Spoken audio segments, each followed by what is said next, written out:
ነው። ንጉሱን ማወቅ በሚለው ውስጥ 4 ነጥቦች አንስቻለሁ። አንደኛው ንጉሱ ኢየሱስ ንጉስ ነው የሚል ነጥብ አንስቻለሁ። እንደ ንጉስ ነው የሚያስተዋውቀን የሚል ሀሳብ አንስቻለሁ። ክፍሎች አይተናል። ሁለተኛ እንደ አዳኝ ነው የሚያስተዋውቀን። አዳኝ ከምን? አዳኝ ከኃጢአት የሚለውን ሀሳብ አይተናል። ሶስተኛ ያው ኦቨርላፕ ያደርጋሉ። እኔ ለማስተማር እንዲመቸኝ ነው 4 ያደረኳቸው። 2 ማድረግ ይቻላል። አንዱን እስከቱ 3 ማድረግ ይቻላል። ሶስተኛ አማኑኤል እንደ አማኑኤል የሚያስተዋወቀው እግዚአብሔር ከኛ ጋር እና አራተኛ ያው ከአንደኛው ጋር አንድ ሀሳብ ነው ብያለሁ። አራተኛ እንደ እግዚአብሔር ልጅ እንደ መሲህ። ስለዚህ አሁን የከሰዓቱ ርዕስ ውስጥ ስንገባ ንጉሱን መታዘዝ ነው። ንጉሱን መታዘዝ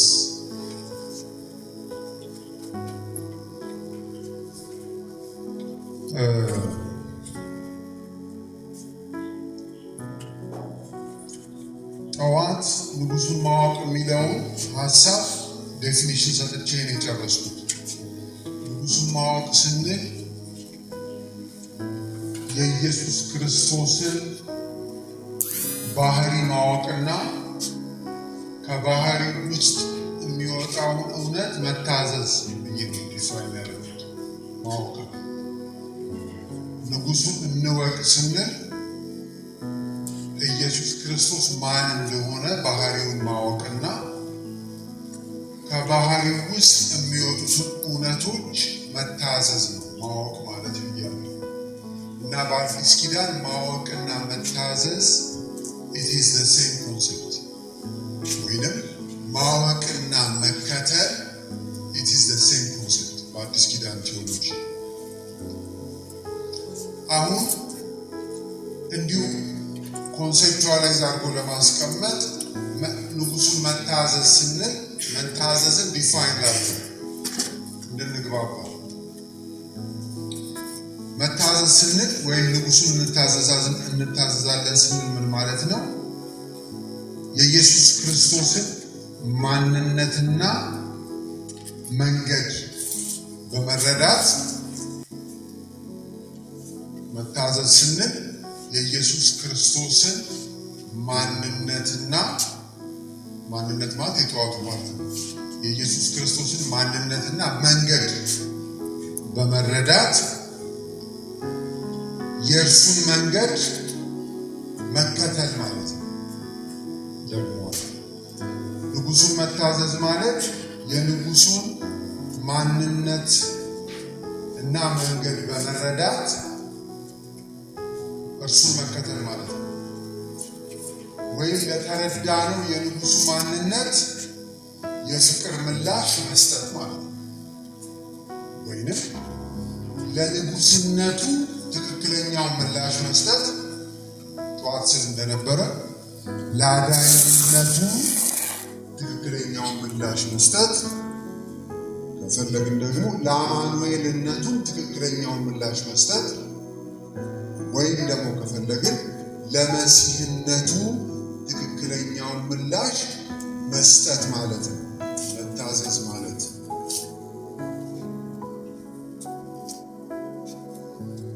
እንደ መግቢያ 2 ክፍሎች ላነብ። እስቲ ቆመን እነዚህ ክፍሎች እናያለን።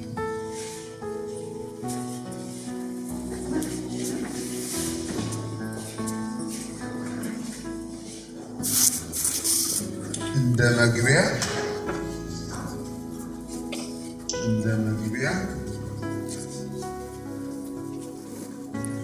ማቴዎስ 7 ላይ እንሂድ። ማቴዎስ 7 ንጉሱን መታዘዝ ለሚለው ሐሳብ እንደ መግቢያ መንደርደሪያ ክፍሎች ማቴዎስ 7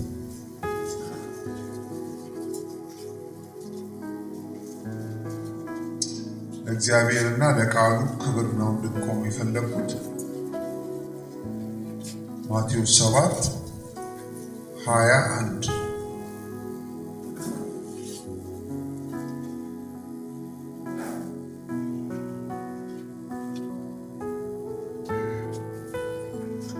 በሰማያት ያለውን የአባቴን ፈቃድ የሚያደርግ እንጂ በሰማያት ያለውን የአባቴን ፈቃድ የሚያደርግ እንጂ ጌታ ሆይ ጌታ ሆይ የሚለኝ ሁሉ መንግሥተ ሰማያት የሚገባ አይደለም። በዚያ ቀን የመጨረሻውን ቀን እያሰበ ነው። በዳግም ምጽአቱ ብዙዎች ጌታ ሆይ ጌታ ሆይ በስምህ ትንቢት አልተናገርንምን? በስምህስ አጋንንትን አላወጣንምን? በስምህስ ብዙ ተአምራት አላደረግንምን? ይሉኛል። የዚያን ጊዜም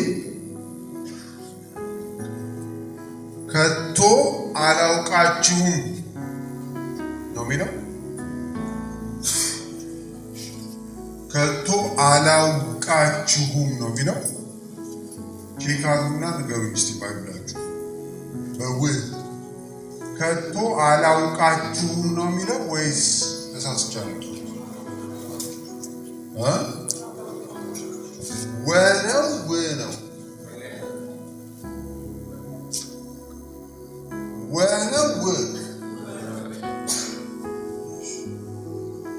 ሲሆንና ሲሆን ትርጉም ይቀያየራል። አላወቅኳችሁም ማለትና አላውቃችሁም ማለት ትርጉም ይቀያየራል። እሺ በእንግሊዝኛ ጥቂት ሰው እንግሊዝኛ ሊቀናቸው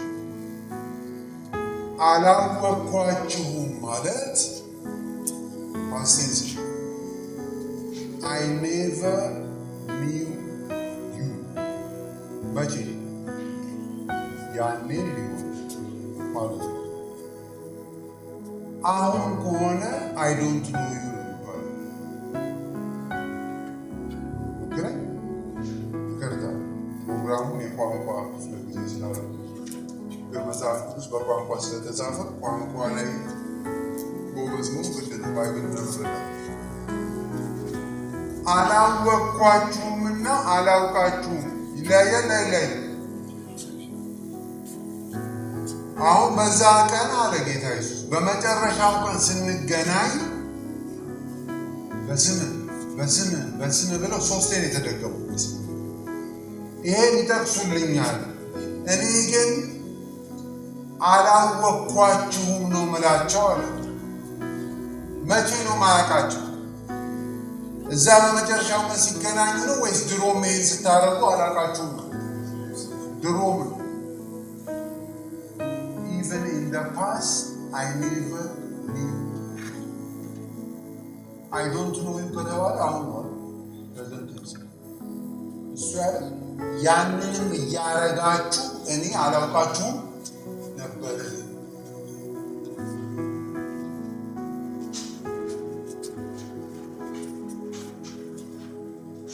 ማለት። ጌታ ኢየሱስ አጋንንት ከማስወጣት ጋር ተአምራት ከማድረግ ጋር ችግር አለበት? ጌታ ኢየሱስ በግል ችግር አለበት? ስንት ነገር ነው የጠቀሱት ሰዎች ደግሞ ብዙ ናቸው። ጥቂቶች ነው የሚለው ብዙዎች።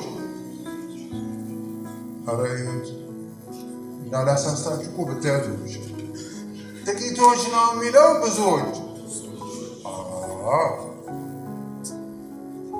በሶስት ነገር ነው ክርክር የገጠሙት።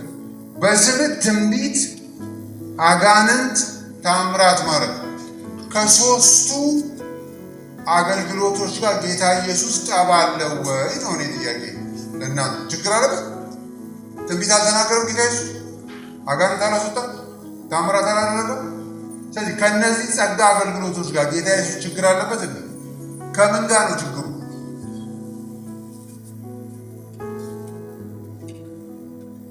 ምን ብሎ ነው የጀመረው? ሲጀምር አንቀጹ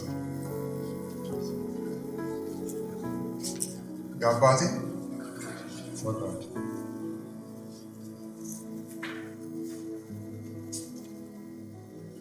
ለእናንተ ለወደፊት ጥናት ሂንት ልስጣችሁ። በዚህ አውድ የአባቴን ፈቃድ ሲል አሁን ማቴዎስ 7 ላይ አይደለም። በዚህ አውድ ምን ማለቱ ነው ካላችሁ ከምዕራፍ 5 ጀምሮ ያስተማረው ነው ያባቱ። ምን ብሎ ነው የሚጀምረው? ምዕራፍ 5 ግዴ ነው እኔ እነግራችኋለሁ። ሳጠናው ስለነበር በመንፈስ ድሆች የሆኑ ደስተኞች ናቸው። ለምን ብዙኃን ማለት ደስተኛ ናቸው፣ የተባረኩ ናቸው። ለምን የእግዚአብሔር መንግስት ከሱ ጀምሮ ለምሳሌ ከሱ ጀምሮ እስከ ማቴዎስ 7 ያስተማረው የማን ፈቃድ ነው? የአባቱ ፈቃድ። በተከተሉ ማቴዎስ ብዙ የአባቱ ፈቃድ አለ።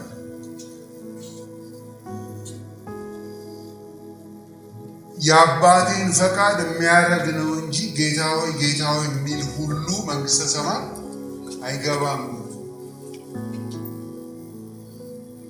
ስለዚህ አድርጉ ነው ጭቅጭቁ ነው አይደል? አድርጉ ያለ የሚደረግ ነገር አለ፣ አድርጉ ያለ። እኛ በተለምዶ መታዘዝ ነው። ስለዚህ አላወቅኳችሁም እናንተ አመፀኞች ከእኔ ራቁ እመሰክርባችኋለሁ አለ። ከዛስ ስለዚህ አለ አብረና ይህን ቃሌን ሰምቶ፣ አሁንም ስለ ቃል ይህን ቃሌን ሰምቶ፣ የቱን ቃል? ለምሳሌ እስካሁን ከምዕራፍ 5 እስከ 7 ሳስተምር የነበረው ይህን ቃሌን ሰምቶ የሚያደርገው። ስለዚህ የሚደረግ ነገር አለ። የሚያደርገው ቤቱን በአለት ላይ የሰራ ልባም ሰውን ይመስላል። ዝናብ ወረደ፣ ጎርፍ መጣ፣ ነፋስ ነፈሰ፣ ያንን ቤት ገፋው። በአለት ላይ ስለተመሰረተ አልወደቀም። ይህን ቃሌን ሰምቶ የማያደርግ ሰው ሁሉ ቤቱን በአሸዋ ላይ የሰራ ሰነፍ ሰውን ይመስላል። ዝናብ ወረደ፣ ጎርፍ መጣ፣ ነፋስ ነፈሰ፣ ያንን ቤት መታው፣ ወደቀ። አወዳደቁም ታላቅ ሆነ። እስቲ እንጸልይ። ጌታ ሆይ ስለተሰጠን ሌላ እድል እናመሰግናለን። አስተምረን፣ አይምሮአችንን ክፈት፣ አይኖቻችንን ክፈት፣ ጆሮቻችንን ክፈት። ሰምተን እንድንታዘዝ እርዳን። በኢየሱስ ክርስቶስ አሜን።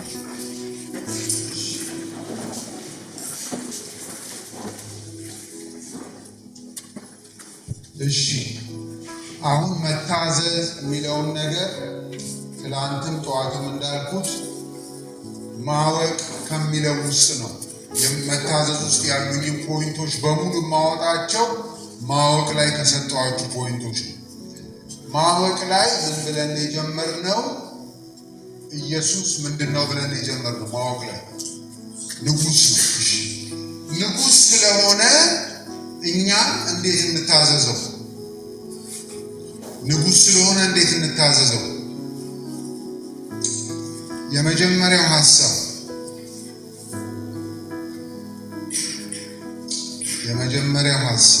ጨውና ብርሃን በመሆን ብየዋለሁ።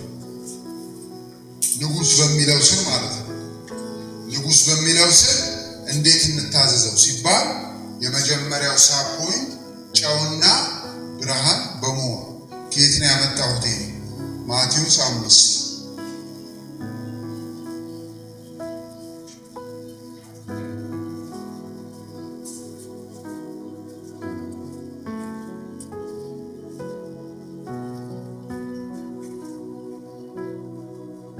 ማቴዎስ 5 ላይ ከ13 ጀምሬ ይላል እናንተ የምድር ጨው ናችሁ።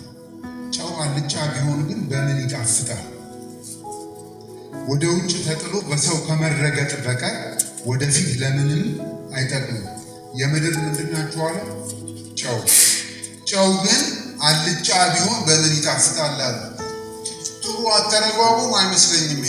ለምን አልጫ ለኛ ሌላ አይነት ምግብ ነው። እዚህ ጋር ዘይቤያዊ አነጋገር ነው የተጠቀሙት ተርጓሚዎቹ። ጨው አልጫ ቢሆን ማለት በአማርኛ ዘይቤያዊ አነጋገር ጥሩ አይደለም ሰው እንዲህ ማለት ግን ይላሉ። እሱ አይረባም አልጫ ነው ይላሉ። በተለይ አንዳንድ ነገሮች አልጫ ነው እሱ ካሉ ምን እያሉ አይጠቅምም። ስለ ሰው ነው አልጫ ይላል። አይጠቅምም፣ ደፋር አይደለም፣ አይረባም ለማለት ነው እንጂ ምግቡን አልጫ አይደለም ማለት ነው። የምግቡን አልጫ አይደለም ይሆን። ስለዚህ የምድር ጨው ናችሁ። ጨው አልጫ ቢሆን ማለት አላጣፍጥ የሚል ከሆነ ያን ኬሚካል ፕሮፐርቲውን ሉዝ ካረገ ተጥሎ በሰው ከመረገጥ በቀር ወደፊት ለምንም አይጠቅም። እናንተ የምድር ምንድን ናችሁ? ጨው። 14 እናንተ የዓለም ብርሃን ናችሁ። በተራራ ላይ ያለች ከተማ ልትሰወር አይቻላትም። መብራትንም አብርተው ከእንቅብ በታች አይደለም እንጂ በመቅረዙ ላይ ያኖሩታል፣ በቤት ላሉት ሁሉም ያበራል አለና ምን ብሎ ጠቀለለው? መልካሙን ምናችሁን ስራ የአባቴን ፈቃድ ሰምቶ የሚያደርግ ያለ መልካሙን ስራችሁን አይተው በሰማያት ያለውን አባታችሁን እንዲያከብሩ ብርሃናችሁ እንዲሁ በሰው ፊት ይብራ። እኔ ሕግንና ነቢያትን ለመሻር የመጣሁ አይምሰላችሁ ልፈጽም እንጂ ልፈጽም የሚለው ቃል ውስጥ ላስፈጽም የሚለው ማሰቡ ሌሎችም እንዲፈጽሙ ልረዳ የሚል አሳባል። ልፈጽም እንጂ ለመሻር አልመጣሁም። እውነት እላችኋለሁ ሰማይና ምድር እስኪያልፍ ድረስ ከሕግ አንዲት የውጣ ወይም አንዲት ነጥብ ከቶ አታልፉ ሁሉ እስኪፈጸም ድረስ። እንግዲህ ከነዚህ ከሁሉ ካነሱት ትእዛዛት አንዲቱን የሚሽር ለሰው እንዲሁ የሚያስተምር ማንም ሰው በመንግሥተ ሰማያት ከሁሉ ታናሽ ይባላል። የሚያደርግ ግን የሚያስተምርም ማንም ቢሆን እርሱ በመንግሥተ ሰማያት ታላቅ ይባላል እና ቁጥር 20 ላይ ምን አለ? እላችኋለሁ ጽድቃችሁ ከነማ ጽድቅ? ከጻፎችና ከፈሪሳውያን ጽድቅ ካልበለጠ ወደ መንግሥተ ሰማይ ከቶ አትገቡ።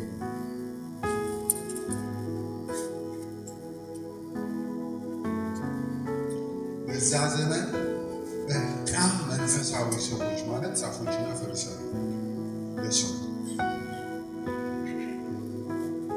ስለዚህ ጌታ ይሱናል በእኔ መንግሥት ግን ይህን ለተከታዮቿ የሚያስተምረው በእኔ መንግሥት ግን የእናንተ ጽድቅ ከእነሱ ጽድቅ ካልበለጠ እኔ ይዤ ወደ መጣሁት ላይፍ አሁንም ቢሆን አትገቡም።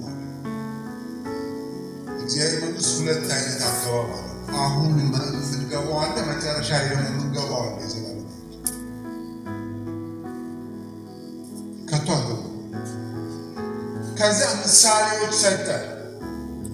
የአዲሱ ኪንግደም ጽድቅ እንዴት ነው ከፈሪሳውያን ጽድቅ የሚበልጠው? ለምሳሌ መጀመሪያ የተገለጸው ምንድን ነው? ፈሪሳውያን አትግደል ብለዋችኋል አለ። ልክ ነው፣ ሙሴ ነው ያስተማረው። እና ትርጉሙ ምንድን ነው የተሰጠው? ፊዚካሊ የሚገል ሰው ብቻ ነው ሕጉን ተላለፈ የሚባለው። እኔ ግን እላችኋለሁ ወንድሙን ምን የሚል እሱ ስታንዳርዱን ሰቀለው ማለት ነው። ወንድሙን ምን የሚል በአጭር ቃል ወንድሙን የሚጠላ ሁሉ ምንድን ነው? የገሃነም ፍርድ ይገባዋል አለ። በአንድ ስታንዳርዱ ሰቀሉ። እነሱ ዘና ብለዋል። ሰው ገድያ ያለ ስለዚህ ችግር የለም ብሎ ነው። እሱ ግን ሰው ከጠላ የመግደል ያህል ነው ብሎ ሰቀለው። ስታንዳርዱ እንዲህ ነው መብለጥ። አታመንዝር። እናንተ ማመንዘርን ፊዚካሊ ያደረገው ብቻ ነው የሚገባቸው አለ። ፈሪሳውያን እዚህ ድረስ ያስተማሯቸው አለ። ለእኔ ሰው አይቶ የተመኘ ምን ብሏል?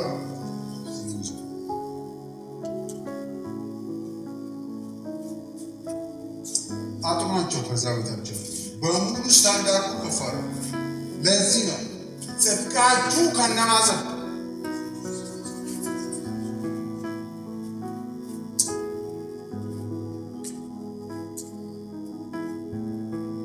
ንጉሡ መታዘዝ አይደል? አሁን ርዕሳችን ጽድቃችን እንዴት ነው? እኛ በእምነት ድነን ከዛ በኋላ የምን ፍሬ የምናፈራ ሰዎች ነው? የመንፈስ ፍሬ። የመንፈስ ፍሬ የምናፈራው ለመዳን ነው ወይስ ስለዳን? አቤት!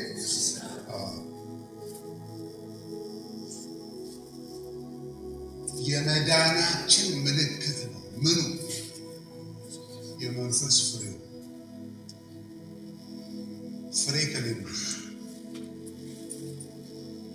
ድኛለሁ ማለት ይቻላል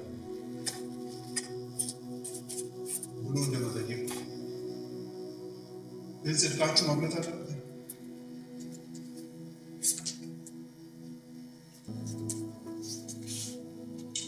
አንድ ማዘጋጃ ቤት የምትሰራ ግራጁዌት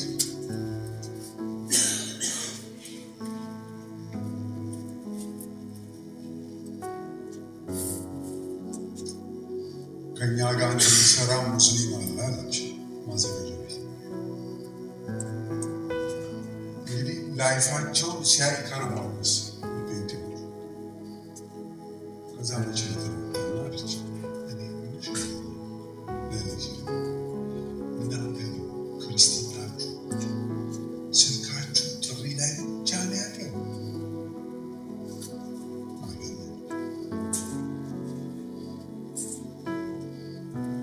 ምናችሁ ስልካችሁ ጥሪ ላይ ብቻ ነው ያለው ክርስትና። አየህ ሌላ ቦታ ፈልጎ አውቀው ክርስትናቸው ስልካቸው ሲጮህ ግን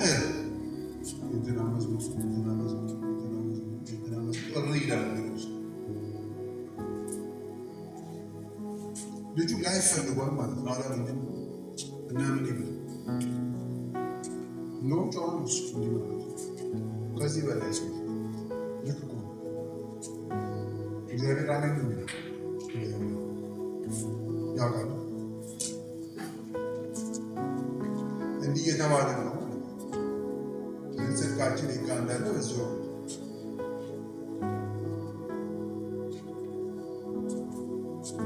ንጉሥ ከሆነ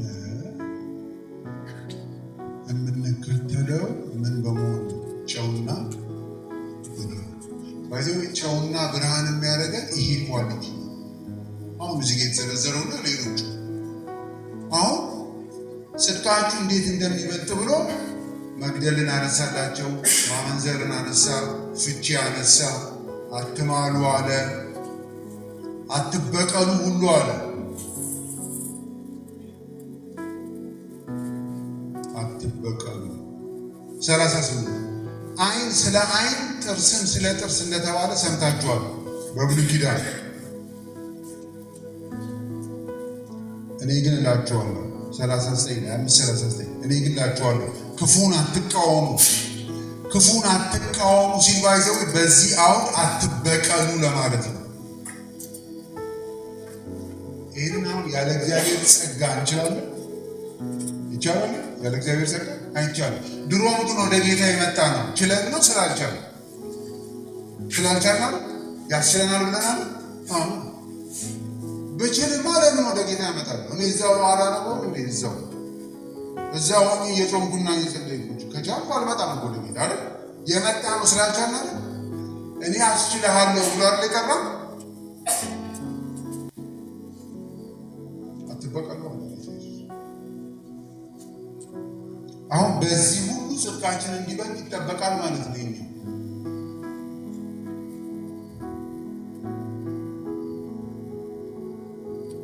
ከዛ 43 ላይ ላንብላችሁ። ጨውና ብርሃን ነው። 5:43 ባልንጀራህን ውደድ ጠላትህን ጥላ እንደተባለ ሰምታችኋል። ላስተካክል እዚህ ጋር ባልንጀራቸውን እንዲወዱ ሙሴ አስተምሯል።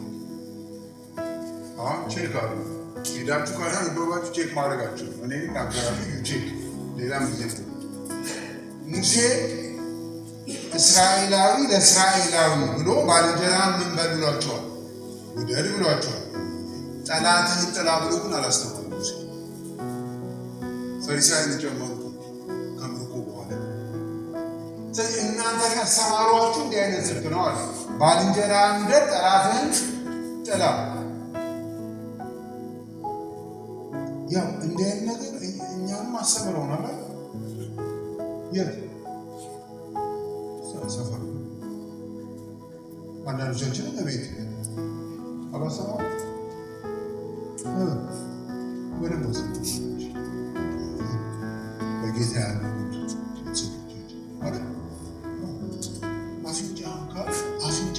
አፍንጫውን በል እንደውም አንዳንድ አባት ይማታል ተመተከበሩ አንተ ራሱ ፍጫ እንዴት ተመተከ አትለው። ይሄ የሰፈር ወንጌል የኢየሱስ ወንጌል አይደለም። የሰፈር ወንጌል የኢየሱስ ሌላ ምሮ ሚለው ኢየሱስ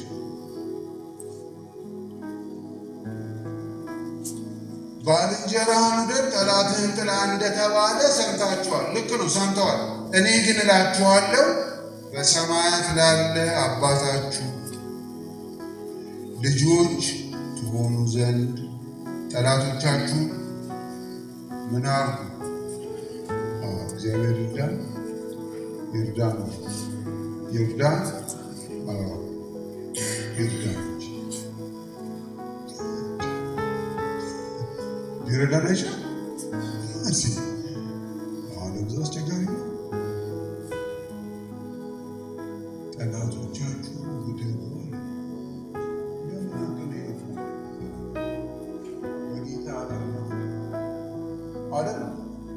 ድሮ ሌላ ድሮ ስመጣ ወደ ጌታ ምን አቅማለ የመጣሁት እኮ አቅም ስለሌለኝ ጠላቶቻችሁን ውደዱ። ሌላስ የሚረግሟችሁን መርቁ። ሌላስ ለሚጠሏችሁ መልካም አድርጉ። ይሄ ከተቻለ የሚቻለው በምን ብቻ ነው? በወንጌል ጸጋ ብቻ ነው። ዝም ብሎ በኢትዮጵያዊነት ያልቻ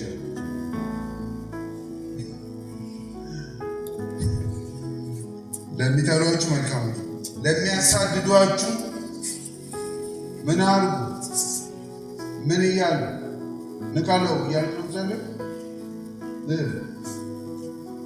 ጌታ በኢየሱስ የተነገረ እያሉ ዘንድ ምን ያህል ጸልዩ? ለጠላት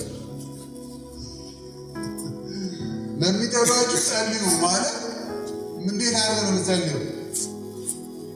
ጌታ ሆይ ምሕረት አድርግለት፣ ዓይኑን ክፈት፣ አንተን እንዲያውቅህ እርዳው እየተባለ ነው። እሺ ይጸልይ፣ ንቃለው እየተባለ ይጸልይ። መንፈስ ቅዱስ እንደዚህ አይነት ጸሎት አያጸልይም። ሌላ ቻነል ካልተቀላቀለ ውስጥ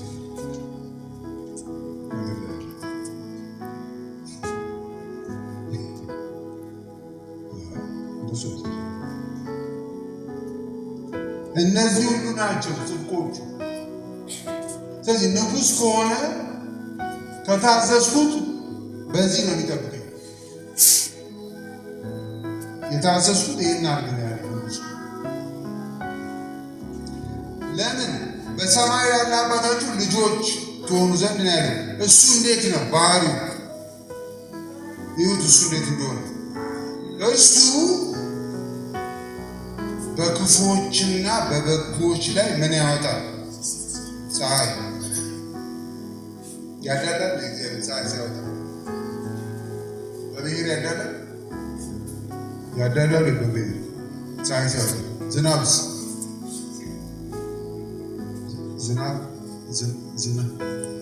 ጴንጤ ማሳ ላይ ብቻ ነው የሚያዘንበው እግዚአብሔር? ጴንጤ ማሳ ላይ ብቻ ነው የሚያዘንበው? ስለዚህ ምን እያለ ነው ጌታ ኢየሱስ? እንደሱ እያለ ነው። ልጁ ከሆንክ እንደሱ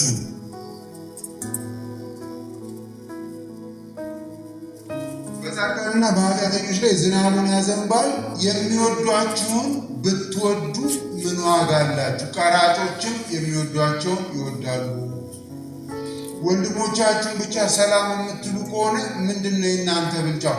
አሕዛብን ወንድም ለወንድም ሰላም ይባባላል። ከዛስ 48 ላይ እንግዲህ የሰማይ አባታችሁ ፍጹም እንደሆነ ኮምፕሊት እንደሆነ ማለት ነው እናንተ ፍጹማን ሁኑ።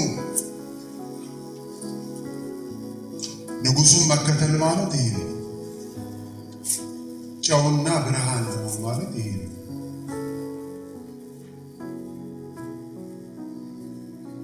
ትላንት ማታ እንደተናገርኩት ካለንበት ሆፕለስ እና ሄልፕለስ ሁኔታ ተመንጭቀን መውጣትና ለአገር መትረፍ የምንችለው እንዲህ ከኖርን ብቻ ነው። ሰምታችሁኛል? አዎ። እንደ ሌላው ሰው ከሆነ የምንኖረው ይሄ ሀገር እርስ በርስ ነው የሚተላለፈው።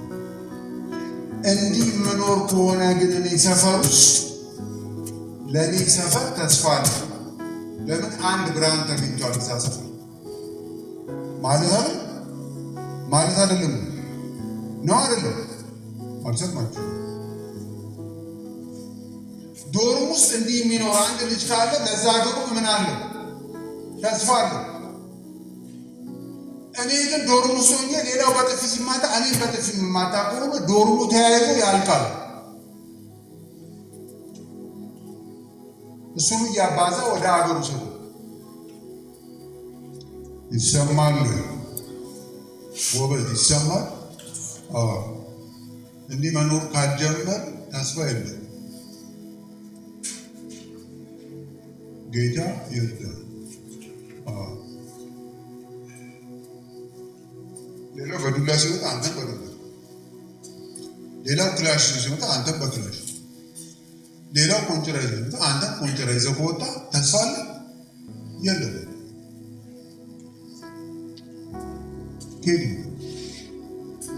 ጨውና ብርሃን ሁኑ የተባልነው እኮ አገሩ ጣዕም እንዲያገኝ አይደል? ትናንት አሁን ፕሮግራም ልንጀምር ስንል ምን አለ መብራቱ? እዚህ ላይ መብራቱን አለ ጠፋ። ሲጠፋ ይህ አዳራሽ ምን ሆነ ነው? ጨለመ። እዚህ አካባቢ የነበሩ 5 ልጆች ሞባይላቸውን ሲያበሩ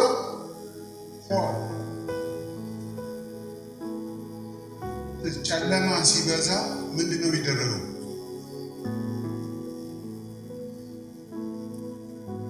ጨለማ ሲበዛ እንደሚደረገው ጨለማ ሲበዛ ጨለማ ነው የምታወጡት ነው? ወይኔ ጋር ጨለማ በደንብ አይጨልምም ሰፈሩ ብለህ ጨለማ ነው የሚታወጡት። እነሱ ያለና የምታበራው አንተ እሱም ሲያበራ አካባቢ ላይ ምን ይመጣል? ብርሃን ይመጣል። እሱም ጨለማ አንተም ጨለማ፣ እሱም ጨለማ አንተም ጨለማ፣ እሱም ጨለማ አንተም ጨለማ፣ ሰፈሩ ተያይዞ ጨለማ፣ አገሩ ፌሎ ሁሉም እንደዚህ። ስለዚህ ንጉሡን መታዘዝ ማለት ይሄ ነው።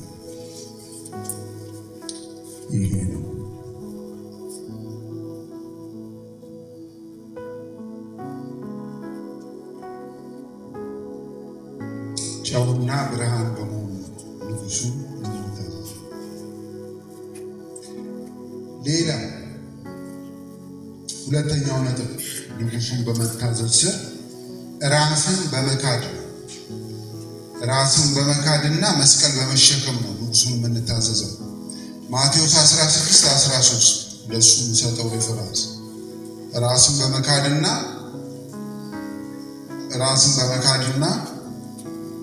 መስቀል በመሸከም። ጌታ ኢየሱስ ማቴዎስ ወንጌል ላይ መጀመሪያ ላይ የሰጠው ትእዛዝ ተከተሉኝ ነበር የሚለው። በኋላ ሌላ ትምህርት ጀመረ። ያኛው እንዳለ ሆኖ ሌላ ሜጀር ትምህርት ጀመረ። እሱን የጀመረው ማቴዎስ 16 ላይ ነው። ምን ከተባለ በኋላ 16:16 ላይ ጴጥሮስ አንተ ክርስቶስ የሕያው እግዚአብሔር ልጅ ነህ ካለው በኋላ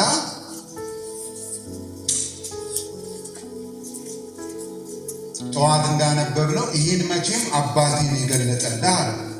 ከዛስ 21 ላይ ልውሰዳችሁ ራስን በመካድና መስቀል በመሸከም እንደሚለው ሐሳብ 16:21 ከዚያን ቀን ጀምሮ ይላል። ከየትኛው ቀን? አንተ ክርስቶስ ነህ ካሉት ቀን ጀምሮ ምን ማስተማር ጀመረ ጌታ ኢየሱስ 16:21 ወደ ኢየሩሳሌም ይሄድ ዘንድ ከሽማግሌዎችና ከካህናት አለቆች ከጻፎችም ብዙ መከራ ይቀበልና ይገደል ዘንድ በሦስተኛውም ቀን ይነሳ ዘንድ እንዲገባው ለደቀ መዛሙርቱ ይገልጥላቸው ጀመር። ይሄ አዲስ ትምህርት ነው የጀመረው ጌታ ኢየሱስ። ክርስቶስ እንደሆንክ አሁን ገብቶናል ሲሉት ወንደርፉል ገብቷቸዋል። ወንደርፉል ናው ዩ አር ሬዲ ፎር ዘ ኔክስት ቲቺንግ አላቸው። ምን የሚለው ቲቺንግ? ራስን መካድና መስቀል መሸከም የሚለውን አሁን እንጀምራለን አለ። ቲቺንግ ነው፣ ዝም ብሎ አንድ ሴንቴንስ አለ። ይገልጥላቸው ጀመር ስላለ ትምህርት ነው። ጴጥሮስን ቁጥር 22 ወደ እርሱ ወስዶ ማንን የወሰደው? ጌታ ኢየሱስ ለብቻው ወሰደውና አሁን በጌታው ይህ ከቶ አይደርስብን ብሎ ሊገስጸው ጀመረ። ማነው የሚገስጸው? ማነው የሚገስጸው? ማነው የሚገስጸው? ጴጥሮስ ጌታ ኢየሱስ። ምንድነው ያልተመቸው ጴጥሮስ?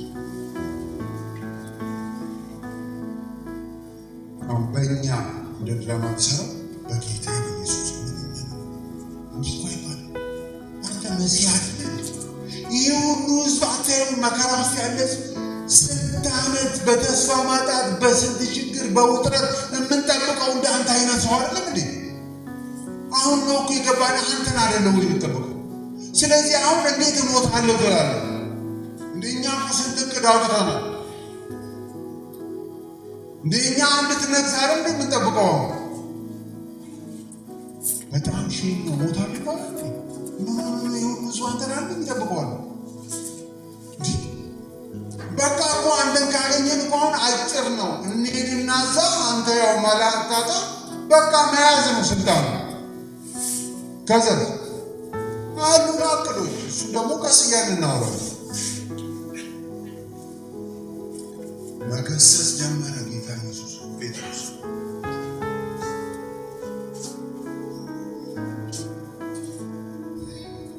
ቁጥር 23 እርሱ ማነው? ጌታ ኢየሱስ።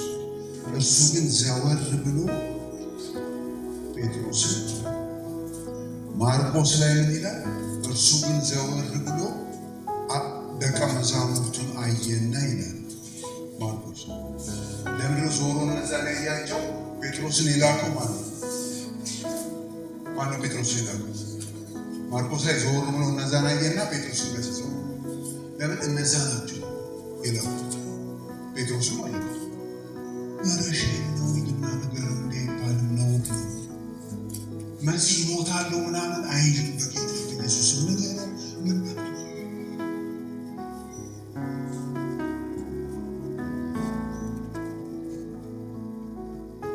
እሺ 23 እርሱ ግን ዘወር ብሎ ጴጥሮስን ወደ ኋላ ሂድ አንተ ሰይጣን። አሁን መገሰጽ የማተራ ነው። አሁን የጴጥሮስ ታሪክ ወደ ኋላዬ ሂድ አንተ ሰይጣን፣ የሰውን እንጂ የእግዚአብሔርን አታስብ።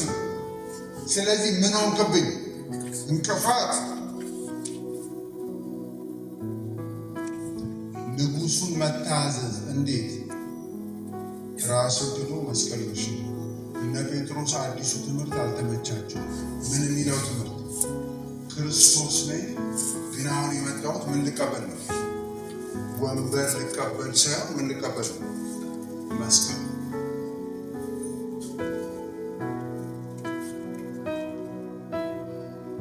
መስቀል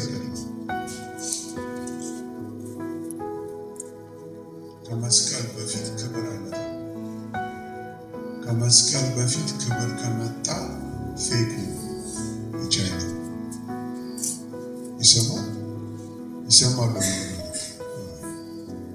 ከመስቀል በፊት ክብር የለም። አዲሱ ንጉስ ክብር ያለው ከመስቀል በኋላ።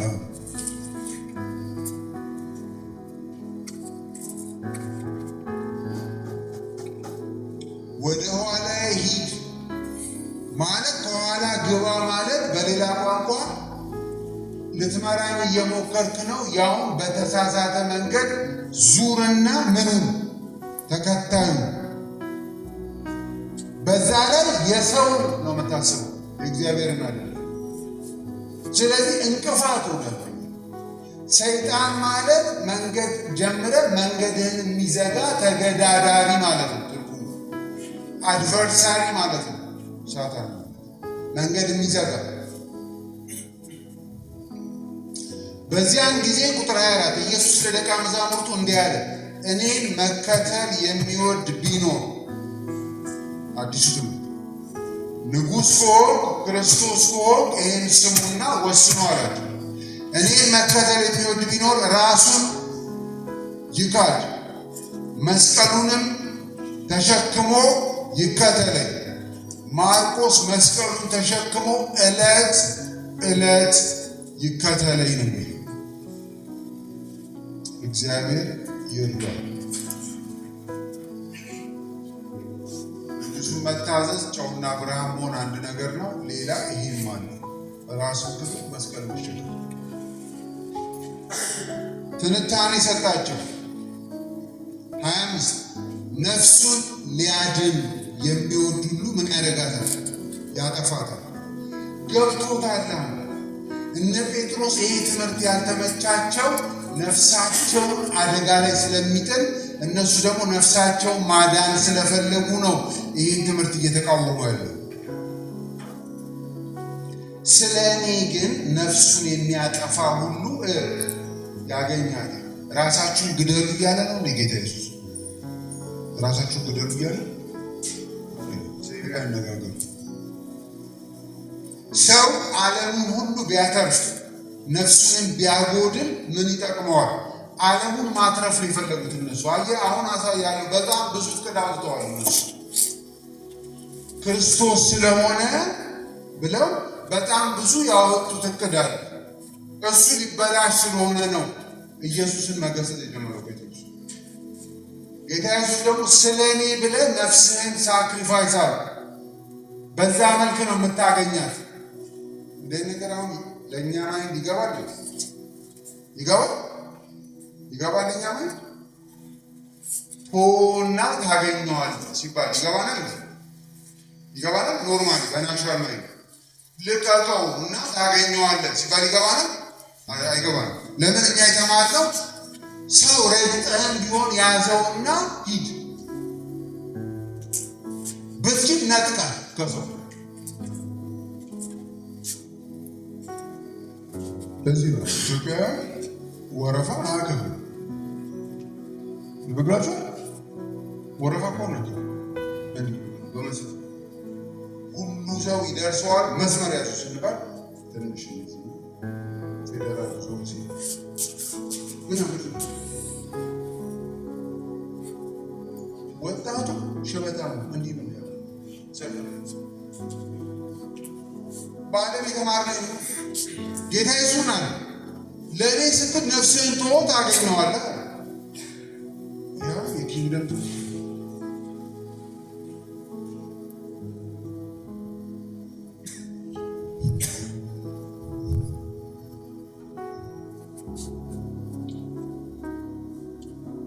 ስለዚህ ንጉሱን መከተል እንዴት? ራስን በመካድና መስቀልን በመሸከም። ምን ማለት ነው ግን ራስን መካድ መስቀል መሸከም ምን ማለት ነው? ምሳሌ እኔ ማቴዎስ 20 ላይ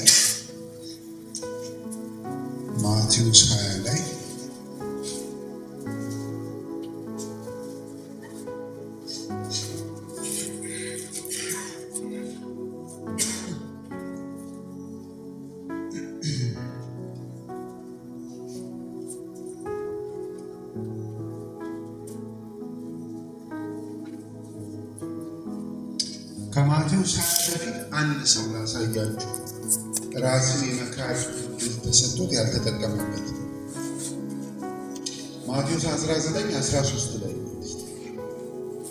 ማቴዎስ 19:13 ብታዩ ጥሩ ነው ሳነበው። በዚያን ጊዜ እጁን እንዲጭንባቸውና እንዲጸልይ ሕፃናትን ወደ እርሱ አመጡ። ወላጆች ደቀ መዛሙርቱ ገሰጿቸው።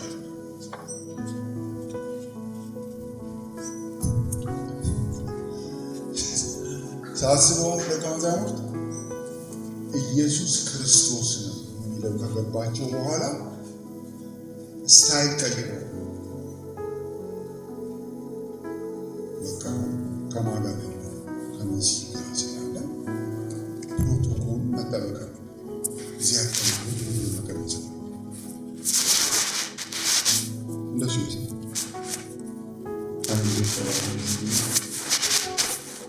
ብቻው ነገር ነው አይደል? የሚገቡ ሰዎች አሉ፣ ግራ ቀኛቸው የሚገቡ ሰዎች አሉ፣ ከኋላ የሚገቡ ሰዎች አሉ። ዝም ብለህ እንደድረ ልቃፋው ምናምን ተከቱ እሺ ይደለ ይይዛል። እንደውም አያናግርም። ሪፐብሊካን ጋር አንተ ድሮ አያናግርም እንዲያረግ ወይስ ለምን የእሳቸው ፕሮቶኮል አይፈቅድም። ልክ ነህ። ገበያ ገብቶ ምንም ሰው ማቀፍ አይችልም። ምክንያቱም እናም ሰዎቹ ደቀ መዛሙርቱ እንደዚህ ነው አክት እያደረገ። ስለዚህ ልጆች ይዘው አይመጡም። ወላጅ ጫጫታ ኢየሱስ ወላጅ ምን ነው እዚህ ነው መቆጣጠር ዞራ ዞራ ይሄድ አትተከለ ወላጆች ይደነገጡ። ዞራ ቤት ምንድነው ግርግር ወደዚህ ዞራ ደነገጡ ወላጆች። ጌታ ኢየሱስ ቁጥር 14 ነገር ግን ኢየሱስ ወላጆችን ሲቆጡ አያቸውና ምን አለ? ሕፃናትን ተዋቸው፣ ወደ እኔ የሚመጡ ዘንድ አትከልክሏቸው፣ መንግሥተ ሰማያት ለልጆች ብቻ ናት ነው ያለው ነው። ዘይቤ አነጋገር እንደነዚህ ላሉ ናትና አለ። እጁንም ጫነባቸውና ከዚያ ሄደ። መንግሥተ ሰማያት እንደማን ላሉት ናት? እነዛ ናት። ምን ብሏቸዋል? ሌላውን ላይ ደቀ መዛሙርቱ ካልተለወጣችሁ እንደ ሕፃናት ካልሆናችሁ ወደ መንግሥተ ሰማያት ከቶ እንግሊዝ እንደምንገራችሁ unless you convert and become like little children።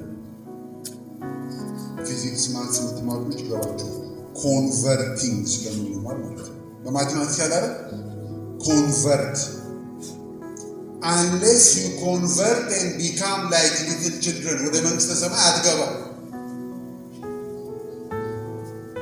ለእኛም ዛሬ ማለት ሕፃን መሆን ማለት ምን ማለት ነው? እሱ ራስን የመካድ ምሳሌ ነው። ሕፃን መሆን ማለት ነው። ቀጥሎ ያለው ታሪክ እሱ ነው። ራስ ሲካድ መንግስተ ሰማይ እንደ ልጅ ስንቀበል እንዴት እንደሚሆን ቀጥሎ ያለው ታሪክ ነው።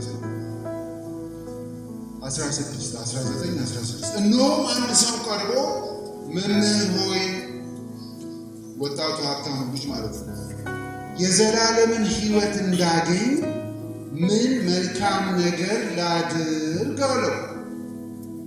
ምን ጥያቄ ነው? ልጁ ብሎ የፈለገው ምን የፈለገው ልጅ የዘላለም ሕይወት። ሚሽን ሞቢላይዘር ሰው ብታገኙት በደስታ ነው ትቀር ጠይቀን ብራዘር ጅባልና ያስረዳል። የዘላለም ሕይወት ፈልገን በደስታ ምርጥ ጥያቄ ነው። እሺ የዘላለም ሕይወት ምን አለው ኢየሱስ? እርሱ ስለ መልካም ነገር ለምን ትጠይቀኛለህ? መልካም የሆነ አንድ ነው።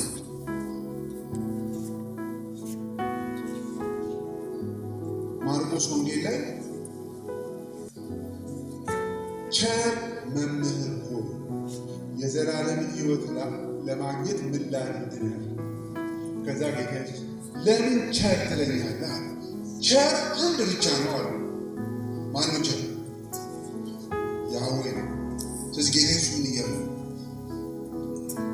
ቸር የምትለኝ ማንነቴ ገብቶ ነው ወይስ ቸር የምትለኝ በተለምዶ እያሉ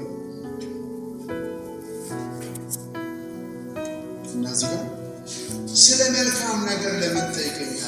መልካም የሆነ አንድ ነው።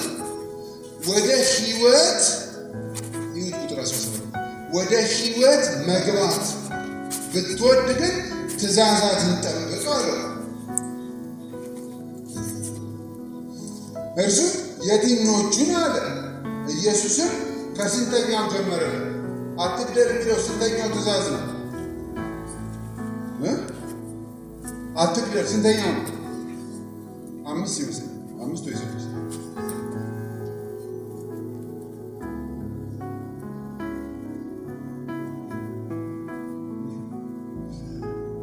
ቅርብ ጊዜ አንድ ልጅ ሲነግረን እኔ የምኖርበት ሀገር ያሉ አንዳንድ ጌንቴዎች መግደል የእግዚአብሔር ፈቃድ መሆኑ እያሰቡ ነው አለ። እስቲ እንዴት አለ? ይጠቅሳለ ጌታ እንዲህ ብለው ጠቀሱልኛል። የቱ ጋር ሙሴን እኮ ቢሆን ግብፃዊውን ገድሏል አታውቅም ያሉኝ አለ። ምን ይባላል? አሜን ነው የምትሉት? ሃሌሉያ ነው የምትሉት? በጌታ በኢየሱስ ነው የምትሉት? ሙሴን ቢሆን ግብፃዊውን ገድሏል በእግዚአብሔር ፈቃድ። አሜን ነው አሜን ሊባባሉ ነው። ስለዚህ የደበራቸው ሊገድሉልን ነው። አሁን እልል በል እንግዲህ እልል በይ አገሬ ሳይሆን የሚባለው እሪ በይ እየሰማችሁ ነው ወይ? እንዲህ አይነት ትምህርት ተጀምሮ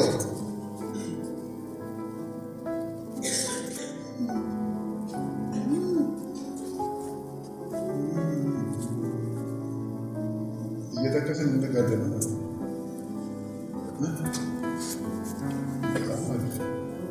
የእድገት ደረጃችን ምን ላይ እንደደረሰ የሚያሳይ የእድገት ደረጃችን በጣም ከፍተኛ ደረጃ ላይ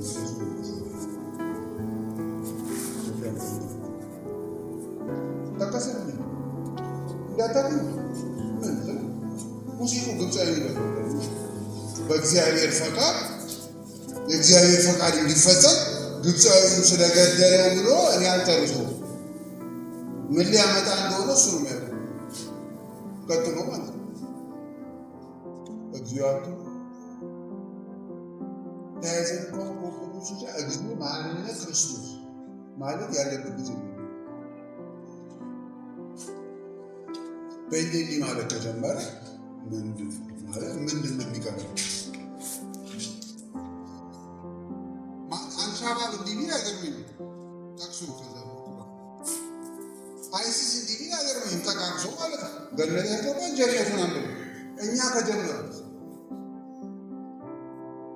ኧረ ግድ የለህም እግዚኦ ብንል ይሻላል። ተሰባስበን ማረግ ብንል አይሻልም? ይሻላል አይሻልም? ይሻላል። እኛ እንዲያሰብን ከሆነ ይሄ ሀገር እንዲህ ጉዱ ቢፈላ ይገርማል።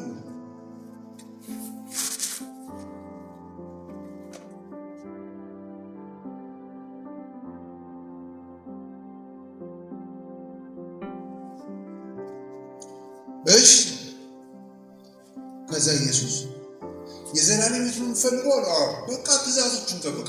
ከዛ ልጁ የትኞቹ ሲል እሺ እንጀምር እስኪ ከአምስተኛ አትግደል ምናምን ነገር አለ። ምን አለ ልጁ? አባትና እናትን አክብር፣ ባልንጀራን እንደ ራስህ ውደድ ምናምን። ከዛ ጎበዙ ቁጥር አይለ የሚሆኑ ከማንነቴ ጀምሬ ጠብቄያለሁ። ስታስቡ ሊጠብቅ ይችላል አይችልም? እስካሁን ሰው ገድሎ ላይሆን ይችላል ያስኬዳል። እስቲ እናርምለት ፈተና። እሺ አመንዝሮ ላይሆን ይችላል እስካሁን ልክ ነው። እሺ ቀጥሎ ሰርቆ ላያውቅ ይችላል። እሺ ዋሽቶ ላያውቅ ይችላል። እሺ አንዳንዶቻችሁ ኧረ ቆይ ዋሽቶ አያውቅም እስካሁን እንበል 25 የ30 ዓመት ጎልማሳ ቢሆን አንድ ማላሸም ማለት ነው በ30 ዓመት በቃ እናያዝለት። እሺ ተስማማ። ራይት ሚኒስተር ዋሽቶ አያውቅም። አባትና እናትን አክብር። እሺ ሁሌ ሊያከብር ይችላል።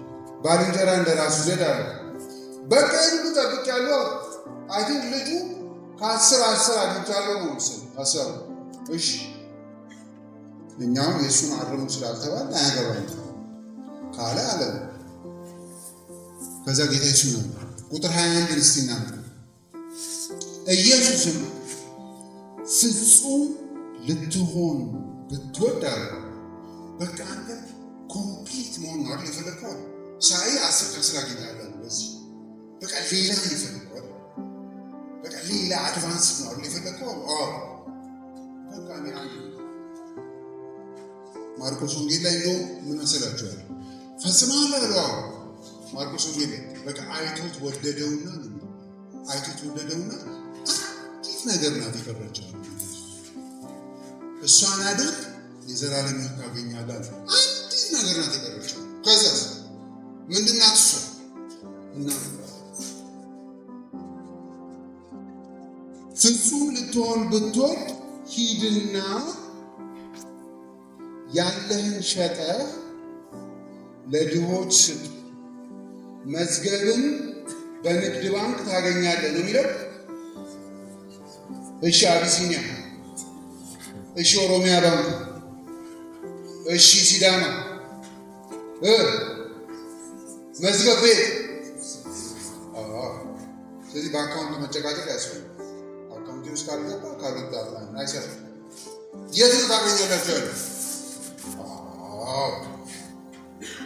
በሰማይ ታገኛለህ።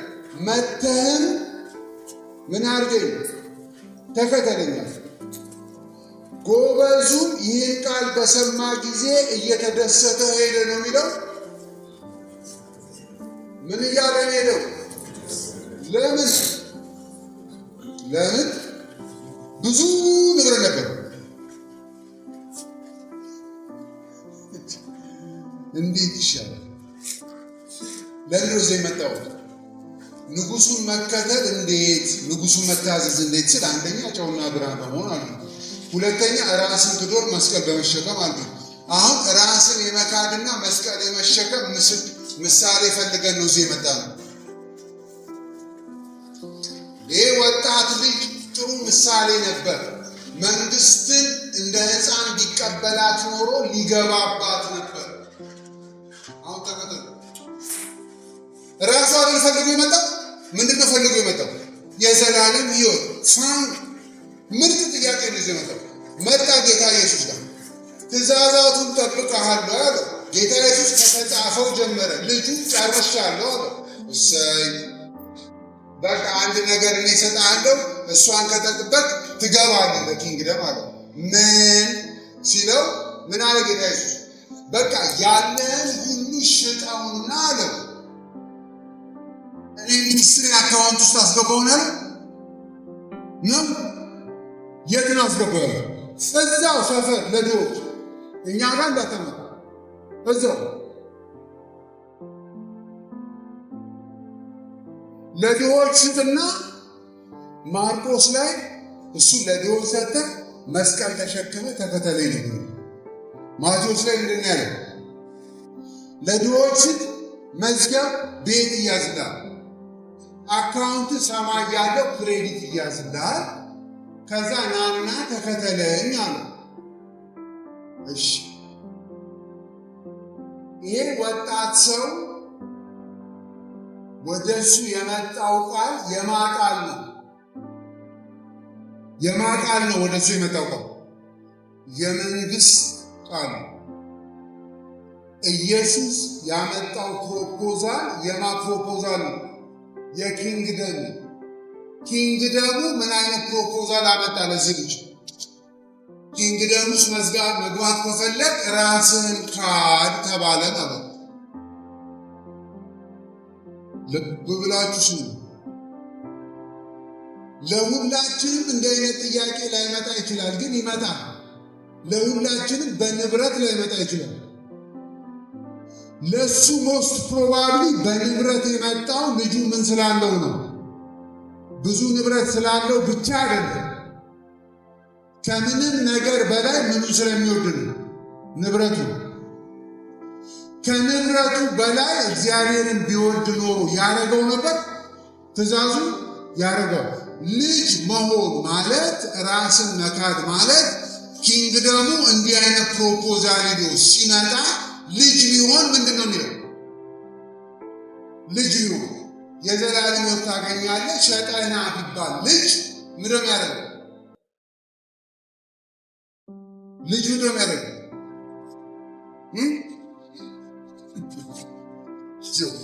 የሁለት ዓመት ልጅቶ በጣም ሄሊኮፕተር የሚወድ የሁለት ዓመት ልጅ በቴሌቪዥን አይቷል ሄሊኮፕተር፣ በፊልም አይቷል ሄሊኮፕተር። ከዛ አባትየው ቀጥታ በጣም ሄሊኮፕተር የሚወድ ልጅ ከሆነ አባቱን አንድ ጠጣት ተነስቶ ምን ግዛልኝ ነው የሚለው። እዚህ የጠየቀ አይደለም። ምን ግዛልኝ ነው የሚለው? ሄሊኮፕተር ነው። እናስ ለሁለት ዓመት ሄሊኮፕተር ፈልግ ማታ ይዤ ልመጣለሁ ብትለው ማታ ቁጭ ብሎ ራቱን በልቶ ሳሉ ምን ይዘህ እስክትመጣ ነው የሚጠብቀው? ሄሊኮፕተር። ልጅ ሲያምን እንዲህ ነው። የኪንግደም ቃል እንዲህ የማያምን አማኝ ወደ ኪንግደም መግባት አይችልም።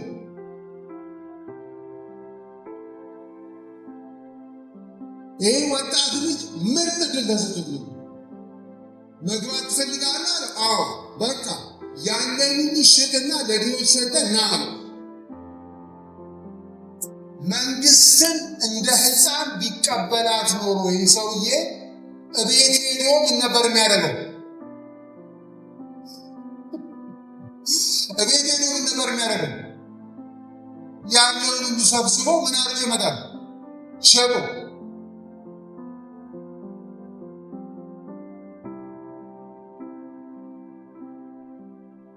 እነ ጴጥሮስ ሲጠሩ ምን ትተው ነው የተከተሉ?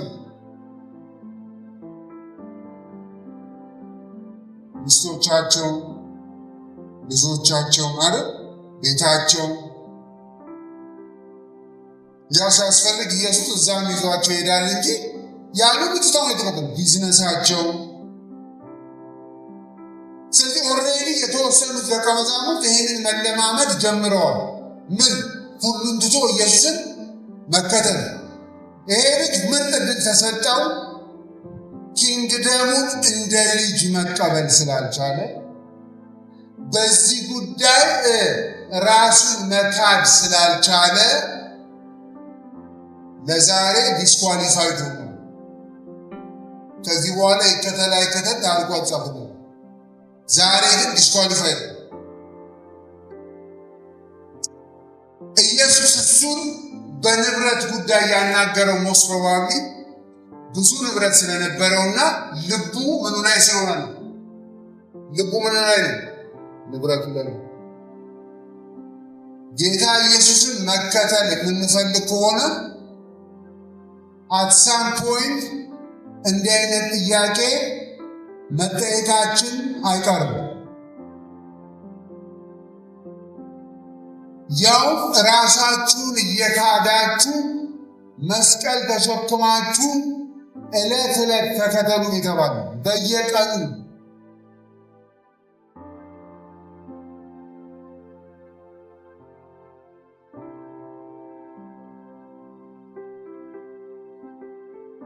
ስለዚህ ወጣት ራሱ እንዲክድ ነበር እድል የተሰጠው። ቀላል ነው አይደል? ቀላል አይደለም። ለምን እቤት ሲሄድ አስቡ።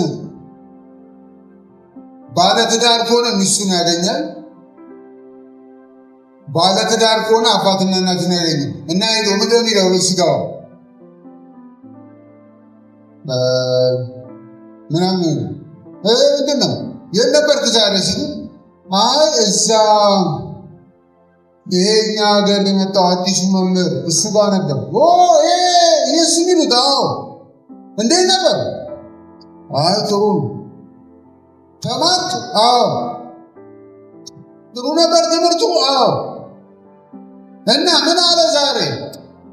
አይ ያው ራስን መካድ ምናምን ብሎ አስተምሯል። ኧረ ተመቼ ትምህርቱ?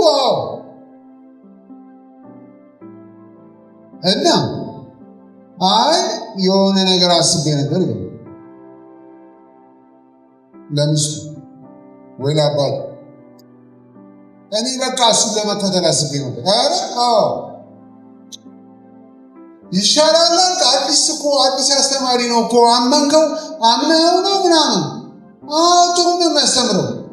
እና እኔ እንደውም ዛሬ ጠይቄው ነበር አንድ ጥያቄ። ስለምን? ስለ ዘላለም ነው። እና ምን አለ? አይ መግባት ትችላለህ፣ ማግኘት ትችላለህ ዘላለም ሕይወት አለ። ኧረ እሱ እንዲህ አለ። እና እንዴት ነው የሚገባው አሉ ከአባቱ ጋር ሲያወሩ። እንዴት ነው የሚገባው አሉ አባባ ማለት። አይ ያለኝ ነገር ትንሽ ምን? አይ ያለህን እንዲሸጠ የማንን አባቢ ወይም ሚስቱ በሚስትና በአባት የትኛው ይመቻል? ያኛው ላጤ ነው። ስለዚህ በሚስት አላወራ ግራጁዌት ያሉ ሚስት ብትሆና እሺ ብተማር። አይ በቃ እኔ በጣም ሰው መከተል ፈልጌያለሁ እና በቃ ነገረኝ። ምን ያለንም ሊሸጠ ገደዎች ሰጠን አና ተከተለኝ ያለች ሚስቱ መነጠር ካለ ግን ይንቶል ያለን ሊሸጠ የማንን? ያው የእኛን ነው።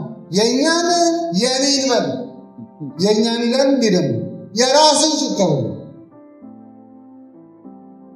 እና እኔ እንደደከምንበትን ሸጠርክ ሄድ ኧረ እባክህ አንጠልጥላ ፖሊስ ጋር ልትወስድ ትችላለህ። ሐሰት ትምህርት እየተከተለ ነው፣ ንብረት ሊሸጥ ነው። ያዝልኝ ሰውዬ።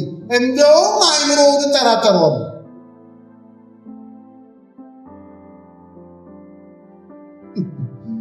መስቀል ራሱን ይካድ ምን ይሸከም? መስቀል የተባለው ለዚህ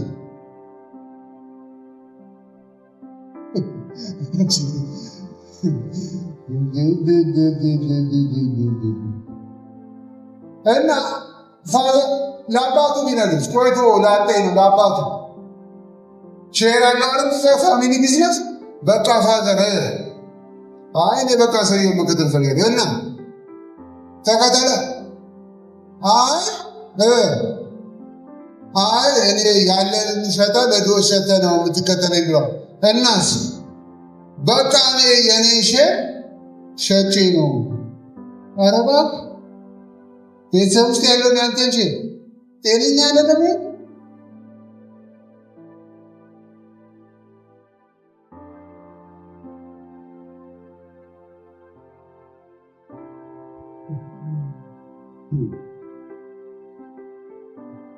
ይህ ጥያቄ ወደ እያንዳንዳችን ኦልሬዲ መጥቷል። በተለያየ ነው። ብዙዎቻችሁ ላይ ይህ ጥያቄ መጥቷል ኦልሬዲ፣ ወደፊትም ገና ይመጣል ጌታ እስኪመጣ ድረስ።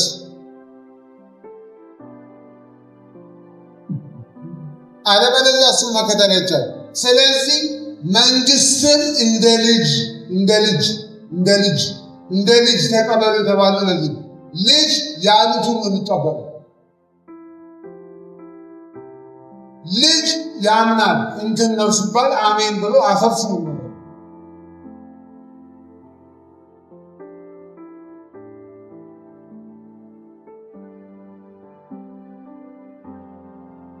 ስለዚህ ንጉሱን መታዘዝ ማለት ራስን በመካድና መስቀል በመሸከም ነው።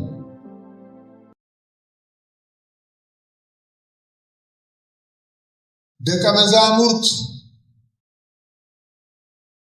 ብዙዎቹ ያላቸውን ነገር ትተው ጌታን መቀበል ጀምረዋል። ጴጥሮስና እንድርያስ የነበራቸውን የዓሣ ማጥመድ ቢዝነስ፣ ያዕቆብና ዮሐንስ የነበራቸውን የዓሣ ማጥመድ የቤተሰብ ቢዝነስ አባታቸውንም፣ ማቴዎስ ጠቅላላ ስራውን ትቶታል። ማንን ታዞ? ጌታ ኢየሱስን ተው። አሁን ግን ትምህርቱ አድቫንስድ የሆነ ሌቭል ውስጥ ገብቷል። ምን ተብሎ? ማንም ሊከተለኝ የሚወድ ቢኖር ራሱን ይካድ፣ መስቀሉን ይሸከም፣ ዕለት ዕለት ይከተለኝ። አዲሱ ትምህርት አልተመቻቸውም እና ወደ ኢየሩሳሌም ጉዞ ጀምረዋል። እሱ ሶስት ተናገሩ። ወደ ኢየሩሳሌም የሚሄደው ለመገደል ነው፣ በሶስተኛው ቀን እነሳለሁ። እነሱ አይሆንም፣ ወደ ኢየሩሳሌም መሄድ ያለብን ለመንገስ ነው፣ እኛ ብዙ ሐሳብ አለን። አንድ ሐሳባቸውን ላሳያችሁና ከዛ ከኃጢአት ስለመዳን ተነጋግረን እንጨርሳለን። ማቴዎስ 20 ላይ እንሂድ እስቲ። ማቴዎስ 20 ከ17 ጀምሮ አብረና ንብ ሳነብ በዓይናችሁ ብትከተሉ ጥሩ ነው።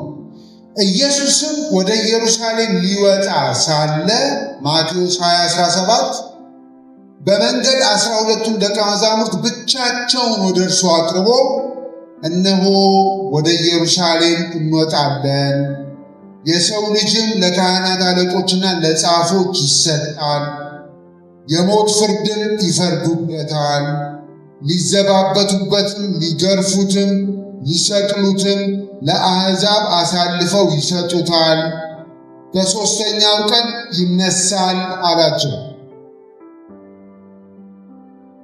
በዚያን ጊዜ እሱ ስለ ሞቱ እያስተማረ ማለት ነው።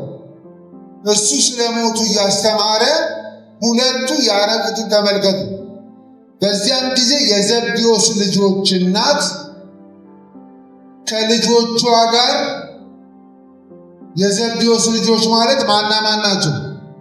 ያዕቆብና ዮሐንስ። የዘብዴዎስ ልጆች እናት ከልጆቿ ጋር ምን እያደረገች መጣች? ከልጆቿ ጋር ምን እያደረገች መጣች? እየሰገደችና አንድ ነገር እየለመነች ወደ እርሱ ቀረበች። እርሱ ምን ትፈልጊያለሽ አላት። ማርቆስ ወንጌል ላይ እንደሆን ከዚህ በተሻለ ተጽፏል። ማርቆስ ወንጌል ላይ ወንድማማቾቹ መጥተው ቀጥታ ምንድን ያሉት? ጌታ ሆይ የምንጠይቅህን እንድታረግልን እንፈልጋለን። ገና ጥያቄን ሳይሰማ ማለት ነው። ሰው የሚለውን ይጠይቃል። ልጆች አንዱ እግዚአብሔር ነው ያወጣል። እንደዚህ ጠይቀው ሊሸውዱኝ ነበር። አባባ አሁን የምንጠይቅን እሺ በልሽ፣ አሁን የምንጠይቅን እሺ በል አልልም። ጥያቄውን ሳሰማ እንዴት ይችላሉ? የዛሬ ልጅ ማነው ነው የሚያስነው? እሳት። ጥያቄውን ሳንጠይቅ እሺ በል እንዲህ አይነት ጥያቄ ነው። ጥያቄውን ጠይቅ አይቼ ወይም ቢ ወይ እሺ ይላሉ። ጥያቄ ሳሰማ እሺ ይላሉ። ማርቆስ ላይ እንዲህ ብለው ነው የመጡ ወንድማማቾች፣ ጌታ አሁን የምንጠይቅህ እሺ በላሉ። እሺ ጠይቅ እስቲ አሉ ሲላቸው አሁን በክብረ አሉ። ለምን እነሱ ወደ ኢየሩሳሌም እየሄዱ አይደል? እንደሚነግስ ነው የሚያስቡ። ልክ እዚህ ደግሞ እናታቸውን ይዘዱ እና ማዘር ምን ብለው ጠየቁ? ማዘር ምን ብለው ጠየቁ? እዚህ ጋር እርሱ ምን ትፈልጊያለሽ አላት። እርሷም ቁጥር 21 እነዚህ ሁለቱ ልጆቼ አንዱ በቀኝ አንዱ በግራ በምን እንዲቀመጡ? በምን? በመንግስት። ለምንድን ነው የጠየቁት? ወደ ኢየሩሳሌም እየሄዱ ነው። ኢየሩሳሌም ከገባ መንገሱ አይቀርም። ስለዚህ ጴጥሮስ ሳይቀድመን በፊት የምክትል ጠቅላይ ሚኒስትርነት ቦታዎቹ እኛ መያዝ አለብን። ማሳይቀድመን ጴጥሮስ ብለው ወንድማማቾቹ አድመዋል። ስለዚህ ወደ ኢየሩሳሌም የሚሄደው ለመሞት ነው ያለውን ትምህርት ተቀብለዋል ወይስ አልተቀበሉም ማለት ነው? አልተቀበሉም። አሁን ያላቸው መሲህ ሊነግስ ሳይሆን ሊሞት የመጣ መሲህ እንደሆነ አልተቀበሉም። እነሱ እየተዘጋጁ ያለው በቅርብ ቀን ውስጥ ኢየሩሳሌም ገብተው አብረው ለመንገስ ነው እና እየተዘጋጁ ነው ምርጥ የካቢኔ ፖዚሽኖችን ለመያዝ። ከዛማ ብዙ ቤኔፊት እኮ ነው ያለው። የመንግስት መኪና አለ፣ የመንግስት ቤት አለ፣ ፐርዳይም አለ። ውጭ ሀገር ስትሄድ ፐርዳይሙ በዶላር ነው። ቀጥል ሰፍ ብለዋል እና እናታቸውን ይዘው መጡ። ከዛ ምን አሉ? አንዱን በግራ አንዱን በቀኝ አለች እናትዬ። ኢየሱስ ግን መልሶ ምን ጸሎት ነው እና ያለ ቁጥር 22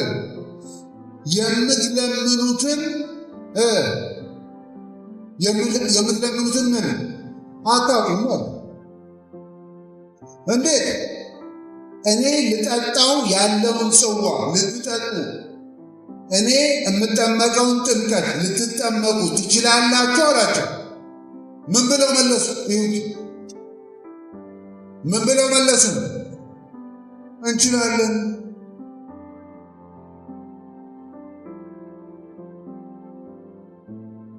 እንችላለን። አዎ ትችላላችሁ። አዎ የኔን ጽዋ። አዎ ወንበሩን በጣም እንደፈለጉት በዚህ ወቁ እና ትጠጣሉ። አዎ የኔን። አዎ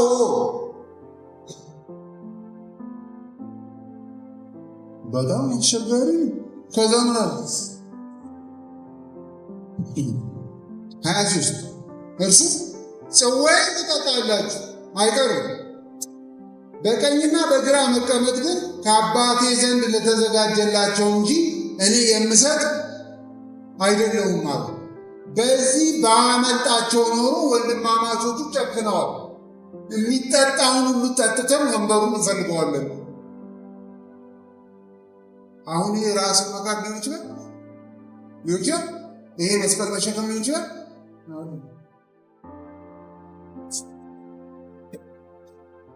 እሱ የተገላገለ ይቅርታ ወንበር የማከፋፍለው እኔ አይደለሁም። ስለዚህ ሌላ ቀን እናወራለን። አባቴን የሚያዘጋጀው የለውበትም ማለት እንዲህ ባይ አይላቀቁም ከነዚህ ሰዎች።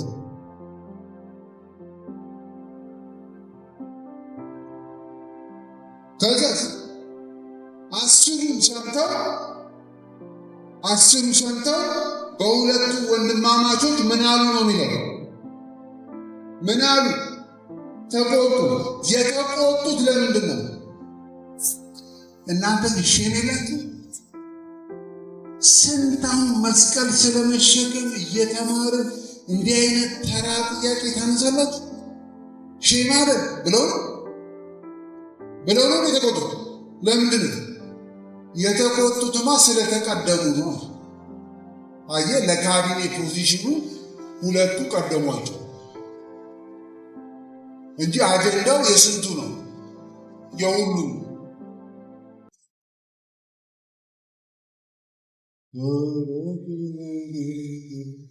ከዛስ ጌታ ኢየሱስ 25 ላይ ኢየሱስን ወደ እርሱ ጠርቶ እንዲህ አላቸው፣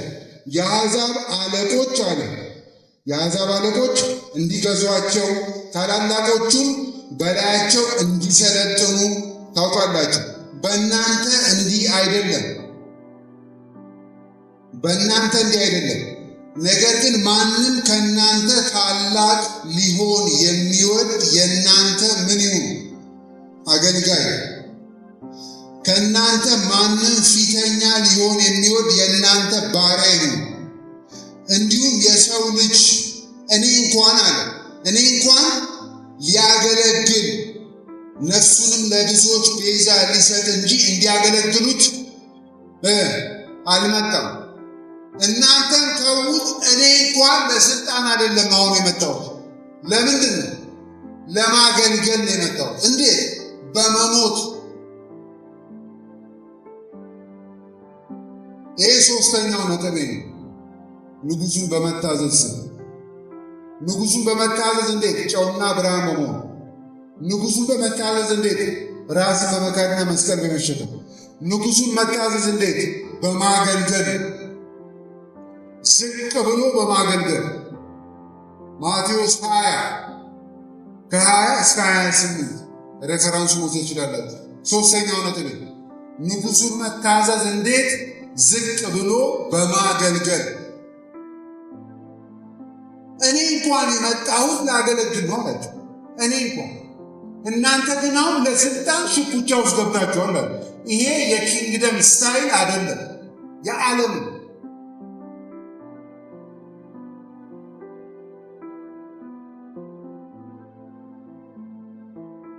ከዛ ጌታ ኢየሱስ በመስቀል ላይ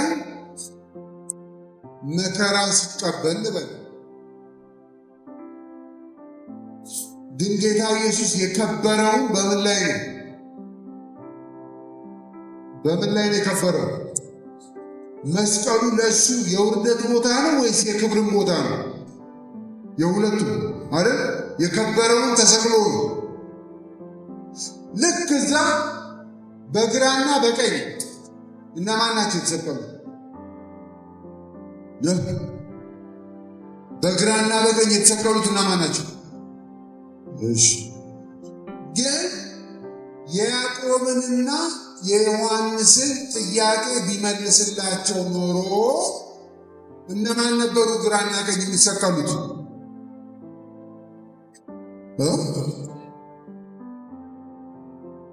ወንበር እንፈልጋለን አሉ አይደል? እሺ፣ እኔ የምጠጣውን ጽዋ ትጠጣላችሁ ወይ ሲባሉ ምንድን ነው ያሉት? አዋላሉ። እሺ፣ በአንድ አፍ ትጠጣላችሁ። ስለዚህ ከእኔ ግራና ቀኝ የምትሰቀሉት እናንተ ናችሁ። በአንድ አፍ። አሜን ነው? አሜን። ከዛ ትሰቀላለህ።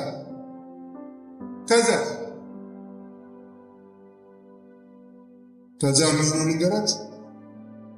በሦስተኛው ቀን ጌታ ኢየሱስ ይነሳል። ሁለቱ አይነሱም።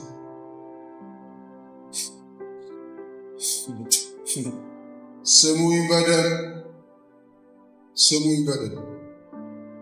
በሶስተኛው ቀን እንጠጣለን ብለን እንጠጣለን ብለዋል። እሺ በሶስተኛው ቀን ጌታ ኢየሱስ ይነሳል፣ ሁለቱ አይነሱም። ወንበር ፈልጎ የሞተ አይነሳም፣ በቅድስና የሞተ ይነሳል። አሜን ነው። አዎ አይነሱም እንጂ በምንም ማቴማቲክስ አይነሱም። ወንበር ፈልጎ የሞተ አይነሳም። ተነሱ ማለት እሱ ከች ይላል ወጥቷል። እነሱ ቻው አንዲያም በዛው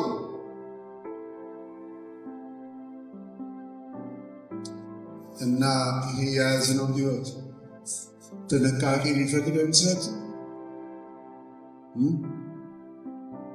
ንጉሡን መታዘዝ ጥንቃቄ የሚፈልግ ጉዳይ ነው። ዝም ብሎ እዚህ ውስጥ መንቦጫረቅ አይቻልም። ከትልቅ ቡድ ነው ያወጣቸው። ወንበር ትፈልጋለህ? አዎ። ትጠጣለህ? የምጠጣው ጽዋ? አዎ።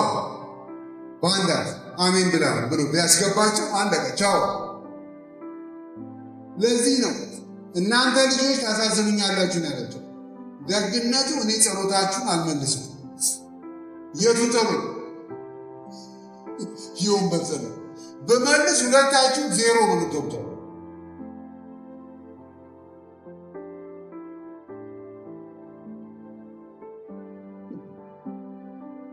ንጉሡን የምንታዘዘው ወንበር ፍለጋ አይደለም፣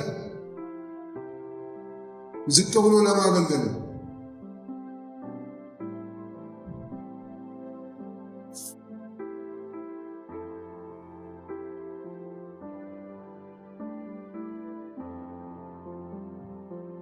አሁን ፌሎም ስታገለግሉ ነገ ደግሞ ቸርች፣ መንግስት መስሪያ ቤት፣ ኤንጂኦ፣ የልማት ድርጅት፣ ከተማ ልማት ማዘጋጃ ቤት ስትገቡ ማለት ነው። ኮንትራክተር ጋር ስትገቡ ንጉሡን እንድንከተል የተጠራ ነው። እንደዚህ ነው። ጨውና ብርሃን እየሆኑ ራሳችንን እየካዱ በአገልጋይነት መንፈስ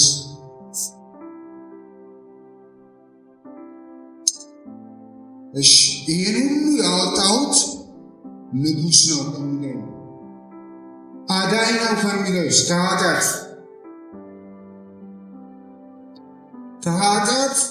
አዳኝ ከሚለው ምን አይነት አፕሊኬሽን ነው የምናወጣው? አንደኛው አፕሊኬሽን አንደኛ ዮሐንስ 3 ላይ ነው ያለው። እስቲ እናንበው። አንደኛ ዮሐንስ 3 እዚህ ሀገር ዝናብ አይቆምም ማለት ነው። እኔ ጊዜ ብጮህ ነው ይሻላል እንጂ ዝናቡ አይቆምም። አንደኛ ዮሐንስ 3 ከ1 እስከ 10 ከኃጢአት መዳን ፕራክቲካል እንዲሆንልን አንደኛ ዮሐንስ 3 ከ1 እስከ 10 ከ4 ላነበው።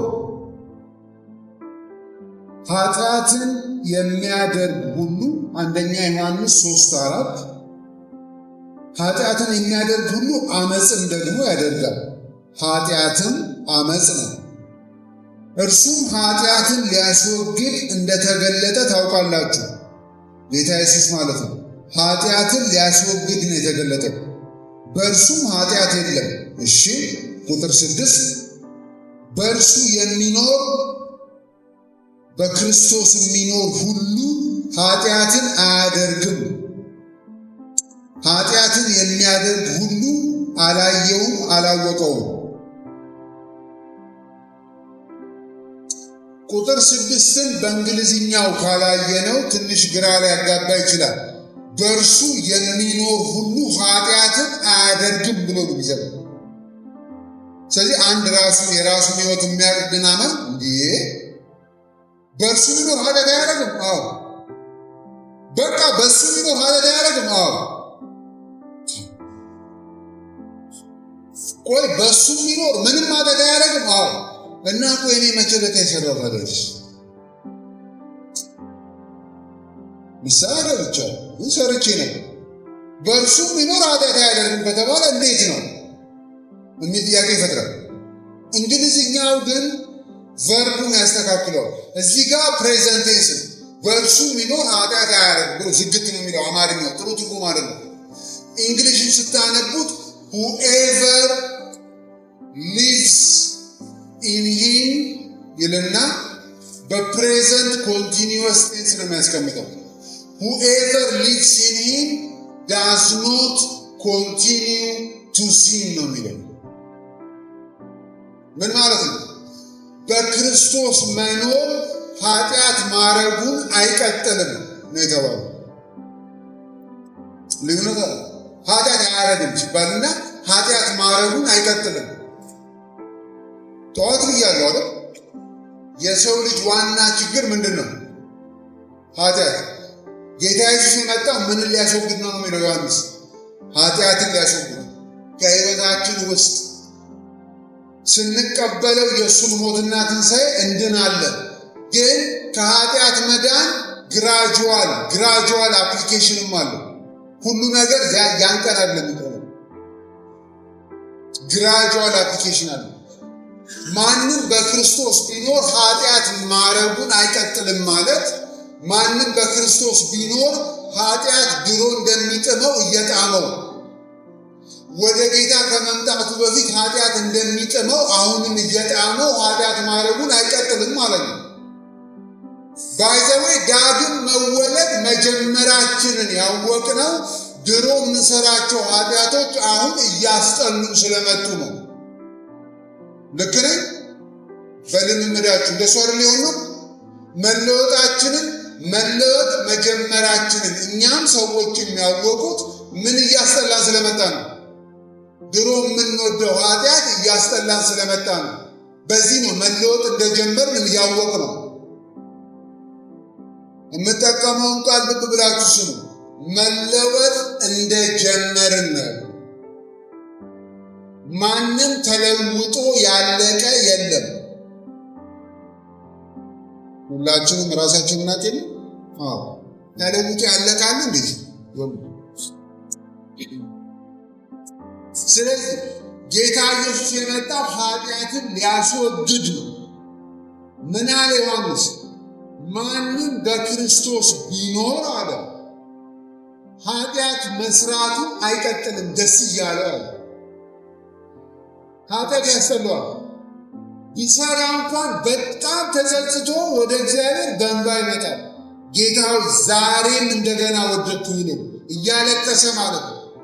ለምን? ውስጡ መለወጥ ጀምሮ እንደገና ደስ አይልም ኃጢአት ሲሰራ። ለምን? ምክንያቱ ታች ተገልጿል።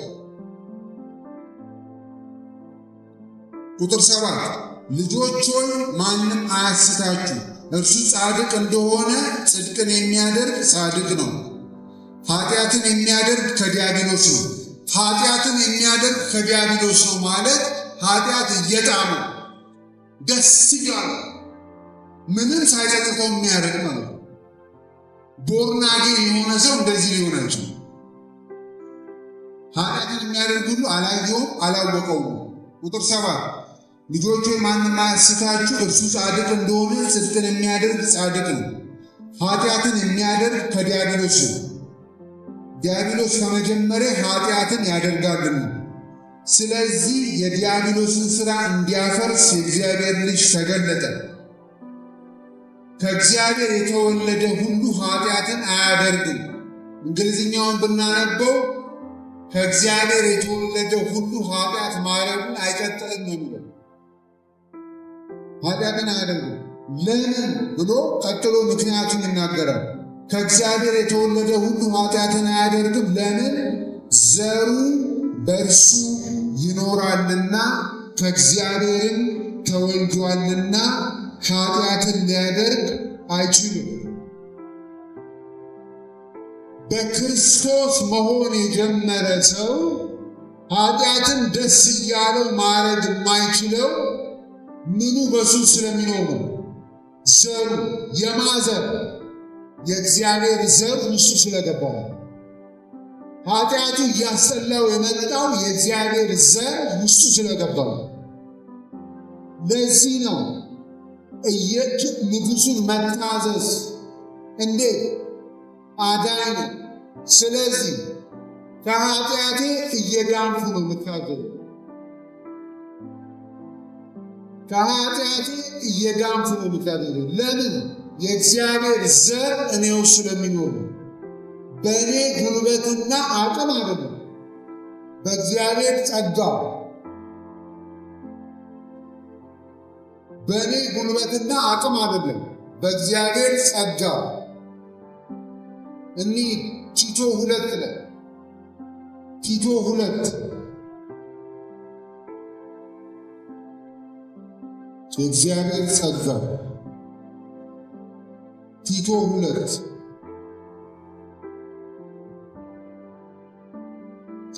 ቲቶ 2 ከ11 ጀምሮ ነው የምንነጋገረው፣ ግን ከ1 ጀምሮ ላነበው 11 እንዲገባን ከ1 መነበብ አለበት። ቲቶ በጳውሎስ ተልኮ ቀርጤስ የምትባል ሀገር ሄዶ ቤተ ክርስቲያን እያደራጀ ነው። ስለዚህ ጳውሎስ እንደዚህ ብሎ ነው ያዘዘው። ምዕራፍ 2 ቁጥር 1 አንተ ግን ሕይወት ለሚገኝበት ትምህርት የሚገባውን ተናገር፣ አስተምር ማለት ነው። ሽማግሌዎች ልከኞች፣ ጭምቶች፣ ራሳቸውን የሚገዙ በእምነትና በፍቅር በመጽናትም ጤናሞች እንዲሆኑ ምከራቸው።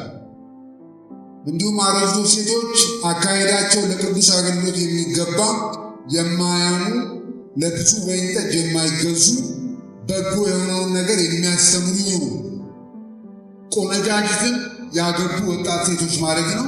የእግዚአብሔር ቃል እንዳይሰደብ ባሎቻቸውን የሚወዱ፣ ልጆቻቸውን የሚወዱ፣ ራሳቸውን የሚገዙ፣ ንጹሖች፣ በቤት የሚሰሩ፣ በጎች፣ ለባሎቻቸው የሚታዘዙ እንዲሆኑ ይምከሯቸው።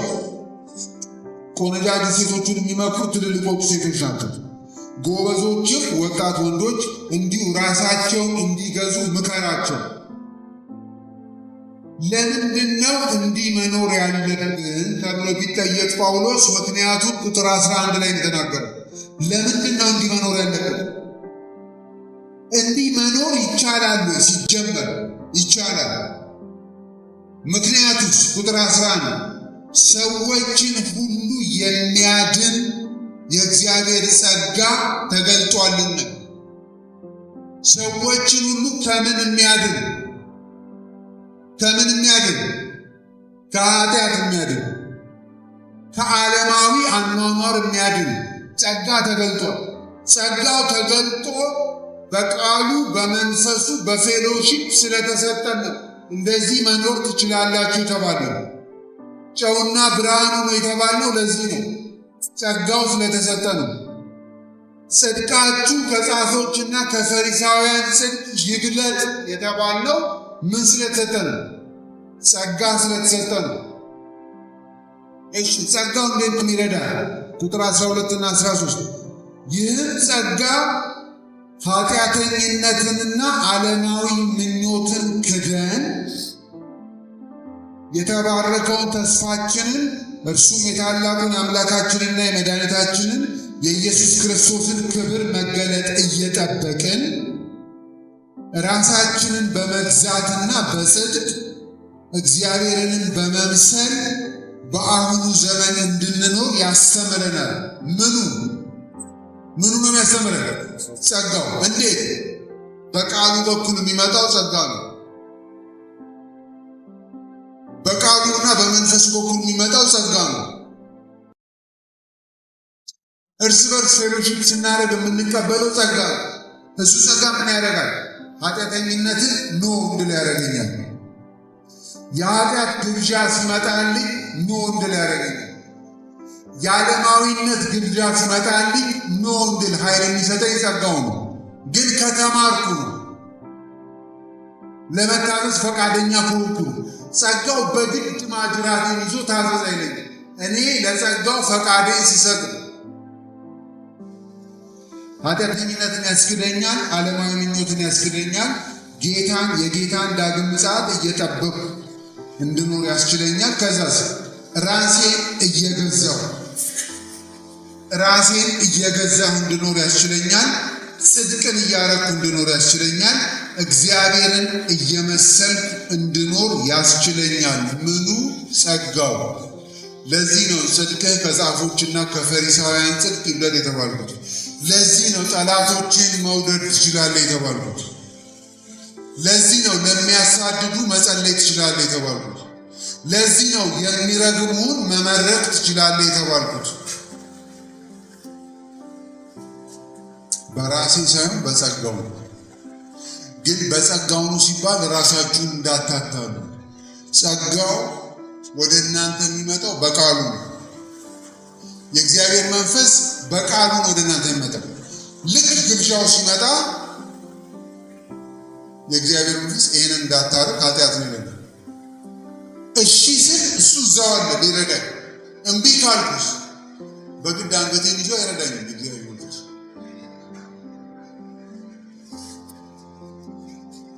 ጉልበት ይሰጠኛል፣ ኃይል ይሰጠኛል፣ ቃሉን ያስታውሰኛል። ከዛ ማረግ የማን ነው? የኔ ነው። እምቢ ካልኩ ፈቃዴን በግድ ይጠመዛል የመንፈስ ቅዱስ አይተመዝ።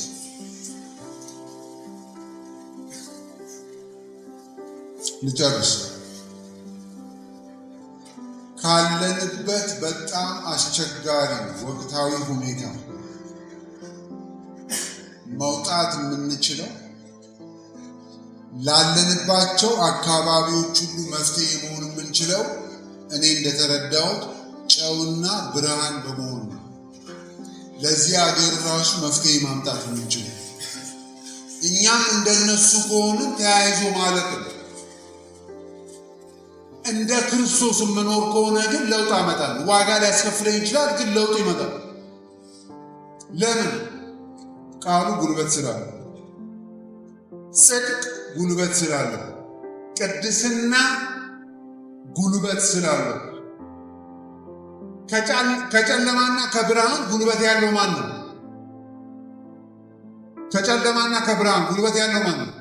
ብርሃን ነው። ግን ከፈለኩ ነው ብርሃንም ሆነ አቅርቦቱ ሁሉ ተሰጥቶኛል። ዘሩ ውስጤ ገብቷል። እንደገና ተወልጃለሁ። ጸጋ ተቀብያለሁ። ቃል ተቀብያለሁ። የምችልበት ጉልበት ተሰጥቶኛል። ፈቃደኛ ከሆንኩ ስታዘዘው ይለቀቃል ማለት ነው። ብርሃኑ ሲለቀቅ ለእኔ ብቻ አይደለም፣ ለአካባቢው ሁሉ ነው የሚለቀቀው። ስለዚህ ካለንበት ቤተሰብ፣ ካለንበት ሰፈር፣ ካለንበት ዶር፣ ካለንበት ሴሎ፣ ያለንበት አገር፣ ያደግንበት አገር ሰላምና ተስፋ ማግኘት ካለበት ሰላምና ተስፋ ሊያገኝ የሚችለው በክርስቶስ ትምህርት ብቻ ነው። እሱንም እኛ ተገልጠን ከኖር ነው። አለበለዚያ ተስፋ የለም። ኃጢአት አገር ይገላል እንጂ ኃጢአት አገር ሲያሳድግ አይተን አናውቅም። አገር ካሳደገ አገር የሚያሳድገው ጽድቅ ነው። አገር ካሳደገ አገር የሚያሳድገው እርኩሰት ሳይሆን ቅድስና ነው። ማንኛውም አይነት ኮራፕሽን ሶሳይቲዎችን ሲያጠፋ ነው እንጂ ሲያሳድግ ታይቶ አያውቅም በታሪክ።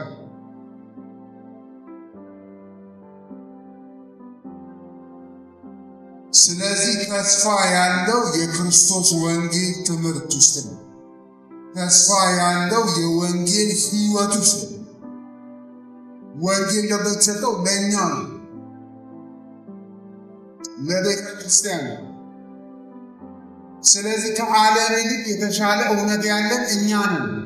ስለዚህ እግዚአብሔር የተሻለ ነገር የሚጠብቀው ከዓለም ሳይሆን ከእኛ ነው።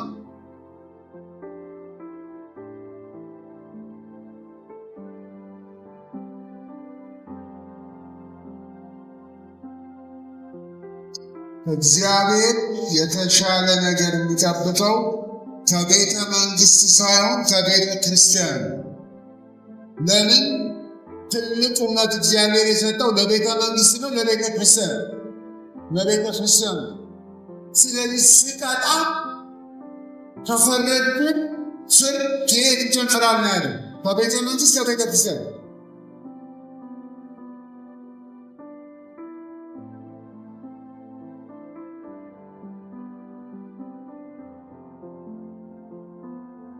ስለዚህ ንጉሱን በመታዘዝ እንኑ ለውጥ እንዲመጣ ቆመን እንጸልያለን።